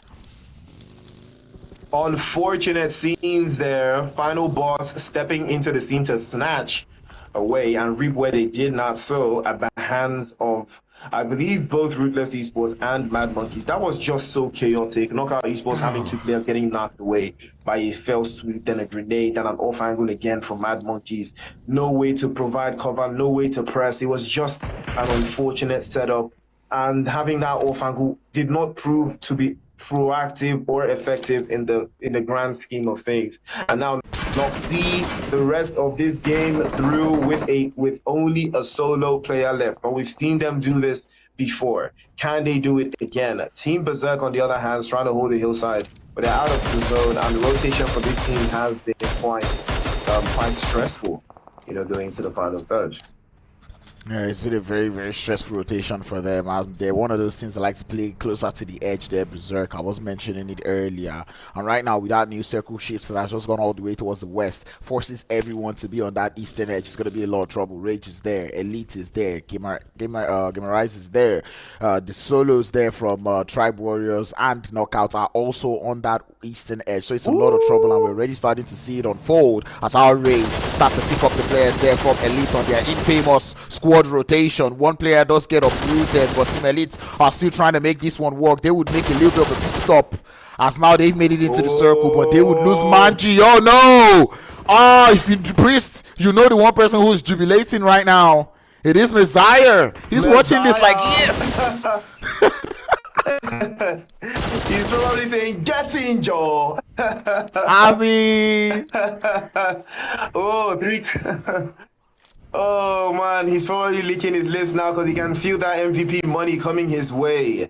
But it is not over just yet. Elite could be in major trouble right now because RRAGE are now aware that it is in them. Only win right now is to eliminate your opposition. This is the same thing I said 2 matches ago, right? Take it into your hands. Eliminate the opposition and know for a fact that they will not gain any more points. Because right now, every second they leave Elite alive, they are much more closer to getting even placement points. So placement points might just be the difference between what crowns them champions. Exactly, and that what you're saying, perfectly right. They've slept on this push. From the instance they got that thirst and saw it was Manji, I expected a full set because Team Elite does not even have the high ground advantage. Push them and get them out, because if you keep them alive and they get into placement points zone, those placement points really, as you've said, could be the difference. RRAGE, I don't like the way they're playing this. This is too quiet. Yeah, for a team that's, for a team that that has the opportunity to actually win the tournament, because they can win, right? Looking at the numbers, they can actually win. A chicken dinner with about 10 eliminations, which they've already done, they can win. All they have to do now is eliminate the opposition. They have to do it now and be the ones that eliminate Elite. That is all they have to do. Now you're right. The fact that they eliminated, one of Manji, the top man for Elite, he should have known that that at least surely strikes a blow to their confidence, right? You pressed, you push them, and you have the high ground position. You risk the third party and see for yourself if there's going to be an opportunity for you to turn it around. But again, these are the issues. These are the questions that RRAGE will ask themselves if they end up falling short. That 1 point Would it be just that one elimination, those 3 eliminations that they did not get? And now the zone has closed and it favors Elite. That would have, and see, they still have those 2 players there in Palabala and Pew Pew watching Elite. You have 2 players on the high ground, 2 on the low ground. It doesn't look like you'll be getting third party anytime soon, at least not before. Now, FORKILL is already making it into the vicinity. And if RRG now says this is the time they want to fight, it's not going to play out well for them. I don't see RRG warding off 2 teams, especially when you have FORKILL who know how to shoot well, have FORKILL that has nothing to lose as well against you there. Yeah, RRG, we're going to need a little bit more proactivity coming in through from you for the rest of this game. Way more proactivity, because you know, for every second that goes by, you're falling into territory of teams that have less and less to lose. They are willing to take risks. They are willing to hurt you. You know, they will take one of your players away if you give them the opportunity. But right now, Double RG, it is only them, GAMERIZE, and FORKILL that have 4 players alive. Everybody else is fighting at a handicap. Ooh. And it's probably going to be something that turns this around. Rush God tries to circle back, gets a drop again, and does manage to make some quick work of that position. Probably going to work this out, but Senor will be trying to get picked up against ZEUS. We've seen them play as 2, and they do manage to get themselves into very good positions every single time. And it's always going to be very questionable to me, like, you know, ZEUS can do this with a duo, so why did they struggle so much as a full squad the entirety of the finals? More like, and that's where those chemistry comes through. It's one of those cases where I would almost say they have a Fragga as an IGL, you know, where it's like we know Fraggas most of the times know how to tend to themselves as compared to the whole team. So positions that you can hold as a solo or you can do well as a solo, it might not be too favorable for an entire team there. ZEUS MORIS, I really wish they had brought all 4 players, because this game they still had that chance to take a jab at that top 5, because I mean right now Mad Monkeys, who's 5th, are down to just the 1 player. Tribe Warriors, who follow them, just got eliminated. So it's like there's still that chance, and I'm pretty sure GAMERIZE right now, they will be trying to contain themselves, knowing fully well that they just need to close this game out well, and they will be able to find a way into that top 5.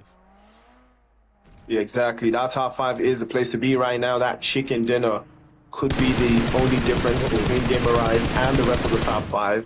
And if they do manage to make a way in, it's big money for them. They do walk away here with something. But now, the pressure and the ball is in their court as Gold Only, like Amcar Slater, has been knocked away, and he will be sent back into the lobby by Sphinxy. And unfortunately, he will be getting blocked off as well. Sphinxy will be spotted off by Legacy, and that will be the end of the road for him as well.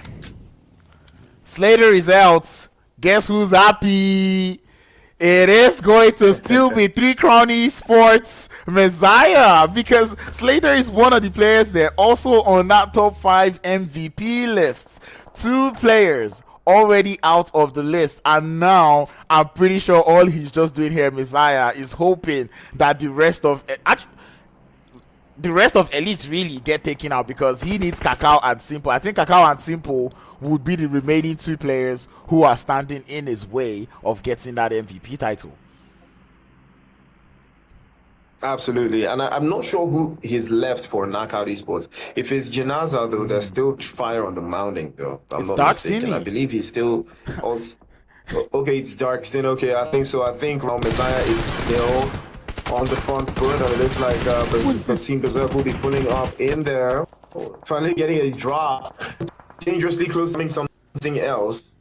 But Team Berserk will come out on top, and that will be the end of the road for the Mad Monkeys. They get eliminated. Now they are currently sitting in that cusp of top 5. GAMERIZE, it is all up to them now. They have to be able to turn this around and snatch that top 5 away. But only a chicken dinner can do that. And now the pressure is on them to see if they can at least get themselves some money out of this Luck Cup Grand Final. Another team elimination that 3 Crown Esports would smile at as Mad Monkeys fall, and GAMERIZE would even be grinning more now that ZEUS MORIS have also taken a bow as well. They've got 4 eliminations for the time being, 9 points as they almost skyrocket themselves into that placement point. So Elite are starting to fall one after the other, but FORKILL barely alive as Sal's now looking to fight for his life. The third party is imminent as the rest of Elite coming through. Kakao to put 2 more eliminations to threaten that spot there being held, but Franco says no, leave that MVP title still open as Kakao would fall, but the shots coming in through from behind. You cannot ward off 2 teams on your lonesome, and you would learn that the hard way. It's a hard way indeed. FORKILL fighting tooth and nail to make sure Team Elite are kept at bay. And Kakao will succumb to his injuries, and that is the end of the road for him. And the MVP conversations may have just turned out again. The Groza stands out. Mamoon switches over to the right-hand side and almost eliminates the opposition. You gotta love the Groza. The moment it sprays through 7.62 millimeter. Flying over to the left-hand side again. He through shotgun shells from Mamoon. Goes for the second. Mamoon, clutch, possibility. Mamoon goes for the third again, but not this time. FORKILL killed by Lamine Yamal. GAMERIZE 9 potentially eliminations on the way here, but that would have been one for the FORKILL to stomp them, but unfortunately will not be the case. They will live to fight on in the final third. They just need a little bit more. GAMERIZE, that fight, they understood. Yamal said, if there's one thing I cannot do here, it is to lose that 1v1. It won't look like a very careless push coming in through from the side of GAMERIZE, and now they have to get into the zone. But Elite, they're down to just the last player, and simple. RRAGE have been quiet. They're gonna leave it all for this final fight as Knockout Esports go out, and now RRAGE needs to start making some work done. But simple, that is the last work that he can do, and he has to hope and pray that things crumble for the side of RRG, or else they would have lost the championship. Oh, that was dangerous games being played here. Imagine the scenes. It is the last game of the day, and what a grenade from Double RG. 1 step, 2 steps, not too far away now. They can smell the chicken dinner, and they may just be smelling something else. The trophy, the La Coupe d'Africaine Season 3 Championship trophy could be theirs, as Knockout Esports and RECALCITRANTS Elite, the defending champions, have both been swept to the side. But BERSERK and GAMERIZE might as well. They want this too. They know the top 5 is a big possibility for them, but Double RG need to make a rotation into the zone. BERSERK, we have Goblin over to the side, grenades flying from his position, and this might be that chicken dinner that Double RG have been waiting on in back-to-back fashion. They might just do it.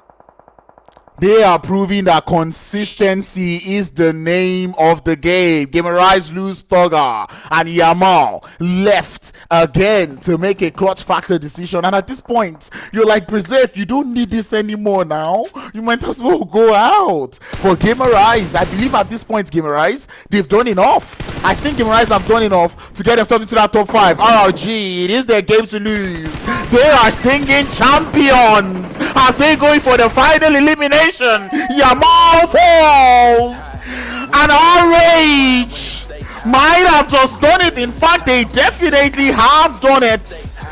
Kicked out Team Elite from #1 in the last game of the tournament, and hands would be on their faces right now in the camps there of Elite. Well, I mean, remember, Knockout Esports was also there.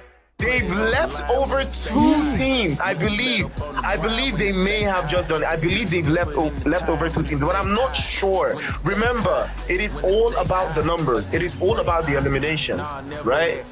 they didn't. I don't think they did a double digit this time around. I think they were just a couple of elimination shy, but I'm not sure. I don't know. It is so close, so close. But I guess we're about to find out. But double RG, chicken dinner. Oh, they did. They did win. They had to. Dinner.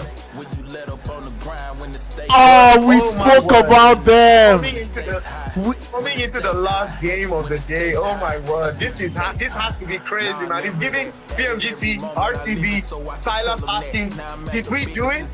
He's looking at the cameras. Did we do it? Right? Were we able to do it? Was it enough? And indeed, it was. Balabala, you can relax now. What a way to play. We question their play. We question how slow they've been playing. But again, I said it at the end, they are proving that consistency is the name of the game. And the total MVP would be Jinaza. I guess there was 32 eliminations, Priest. Oh, putting in the shift. 4,600 in damage points. Unfortunate for Messiah. He's probably punching the air right now, but Janaza, like I said, you know, he still managed to put some more damage points on the board. Yeah, and that edged him just across. And now Knockout Esports will have the MVP going to Janaza. What a performance from him. He has been absolutely incredible throughout this entirety of the finals. And well done to him. Oh! A very close second. That elimination to match ratio, the assist, the total number of elimination, just putting Jinaza ahead of Messiah there. But wow, what a way to play. Jinaza, I've got my eyes on him since the beginning, but guess who is not happy? It is those last three players, third to fifth. They had it in their hands up until the final game and the final moment. And RRAGE, even though they have no players up here, they did not do this based off of eliminations only. They had to get those placements in, and it worked out for them, Priests. Wow, what a performance. The fact that 3 elite players line up behind them. The chicken dinner, they tied, because I said it. I did not believe they did it based off of sheer points. I did not believe. Oh my God, they were tied. Oh no, it was a tie. My word. The emphasis on chicken dinner. It was a tie. Chicken dinner. Who are we? Man, double RG. What? And this is what we're saying. Those 5 elimination chicken dinners, 4 elimination chicken dinners have come to play for them, RRG. And the one they needed the most, they got it on the final game. It really got on. The fact that they play like this to get the chicken dinner. It is all about the chicken dinner for double RG, because they know that that is the ultimate tiebreaker. And this time it has broken the tie for them. You know the funny thing? Imagine the scenario, right, of where this was now Smash Point, right? Imagine if it was Smash Point. Oh my days, absolute cinema. So if it was Smash Point, you know that it wouldn't have mattered at all. It would not have mattered at all. But this is way more cinema. Way more cinema, because they tied. You know, and Elite failed to capitalize in the previous game, and double RG dropped a back-to-back on them. Yeah, and then you also have to mention down at the bottom, GAMERIZE. It was enough to get them into top 5. Rightfully so, they did deserve that one. But on the other side of the table, Mad Monkeys did not make it into top 6, but hey, they did finish in the bottom 9 as well. REGNUM-X, I will talk about you guys later, but Team Unique able to get themselves 81 points. Just FINALBOSS not doing too well in terms of getting up, and BERSERK and RUTHLESS esports, they played absolute spoiler in that last game, and they knew they had nothing to lose. RUTHLESS esports eliminating the side of 3 Crown esports, Team BERSERK taking out knockouts. That definitely put a whole twist in that top 1 battle. Well, there you have it, ladies and gentlemen. Congratulations to the top 3 teams. What a performance the top 5 if we're being ideal, because everybody walks away with something. But what a performance. We have had absolute cinema for this grand finals. La Coupe d'Africaana Season 3 has officially come to an end, and what a way to wrap it up. Elite, the fact that Elite got a chicken dinner in the first game today, Tribe Warriors in the second game, 3 Crown Esports in the third, and Double RG just dropped a back-to-back on them to win the entire tournament is absolutely nefarious activity. And what a way to snatch the title out from the hands of the defending champions. You know, I was thinking it was going to be Knockout Esports, but Double RG, they did it. They absolutely did it, and what a time to do it. And they have been knocking, they have been teasing since yesterday. And you know, I was saying yesterday, I said it today, like yesterday's games, it was a case of games where we would see Elite do bad. RRAGE goes on ahead to either win the game or finish like second position, but they only get like 3 to 4 eliminations, 6 eliminations, nothing too solid. But I guess it does add up. It indeed is numbers, and numbers would always add up. And what a way to play. In all honesty, that was very impressive. If you ask them, I feel like the chicken dinners that mattered the most were these last 2 that they got. What a style to do it. 3 Crown needed the back-to-back to find themselves in potentially that position that RRAGE find themselves now, Priest. But RRAGE being the ones to do it, and they've won it all. Absolutely well deserved. Absolutely well deserved for Double RG. They, under the pressure, they did not fold, they did not crack. They stuck to their game plan, got themselves those eliminations, 8 elimination chicken dinner, 11 elimination chicken dinner. As long as the chicken dinner is there, they will take it. And they have taken it this time around. And what a performance they have had. Incredible. But now that gives them the automatic invitation to the gauntlet stage for La Coupe d'Africaana Season 4. So congratulations to Double RG. And now we have come to the end of tonight's broadcast. Ladies and gentlemen, La Coupe d'Africaana Season 3 has come to an end. Thank you all for tuning in. Don't forget to like, share, and subscribe. A big La Coupe coming to you live for the 3rd edition, brought to you by 1080 and Monster Energy. Production from Wiser Esports. It is Priest and Crowns, Jesse in the background, looking at the stats because he can't really say anything. We'll see you guys next season. Don't touch that dial. Yes, sir.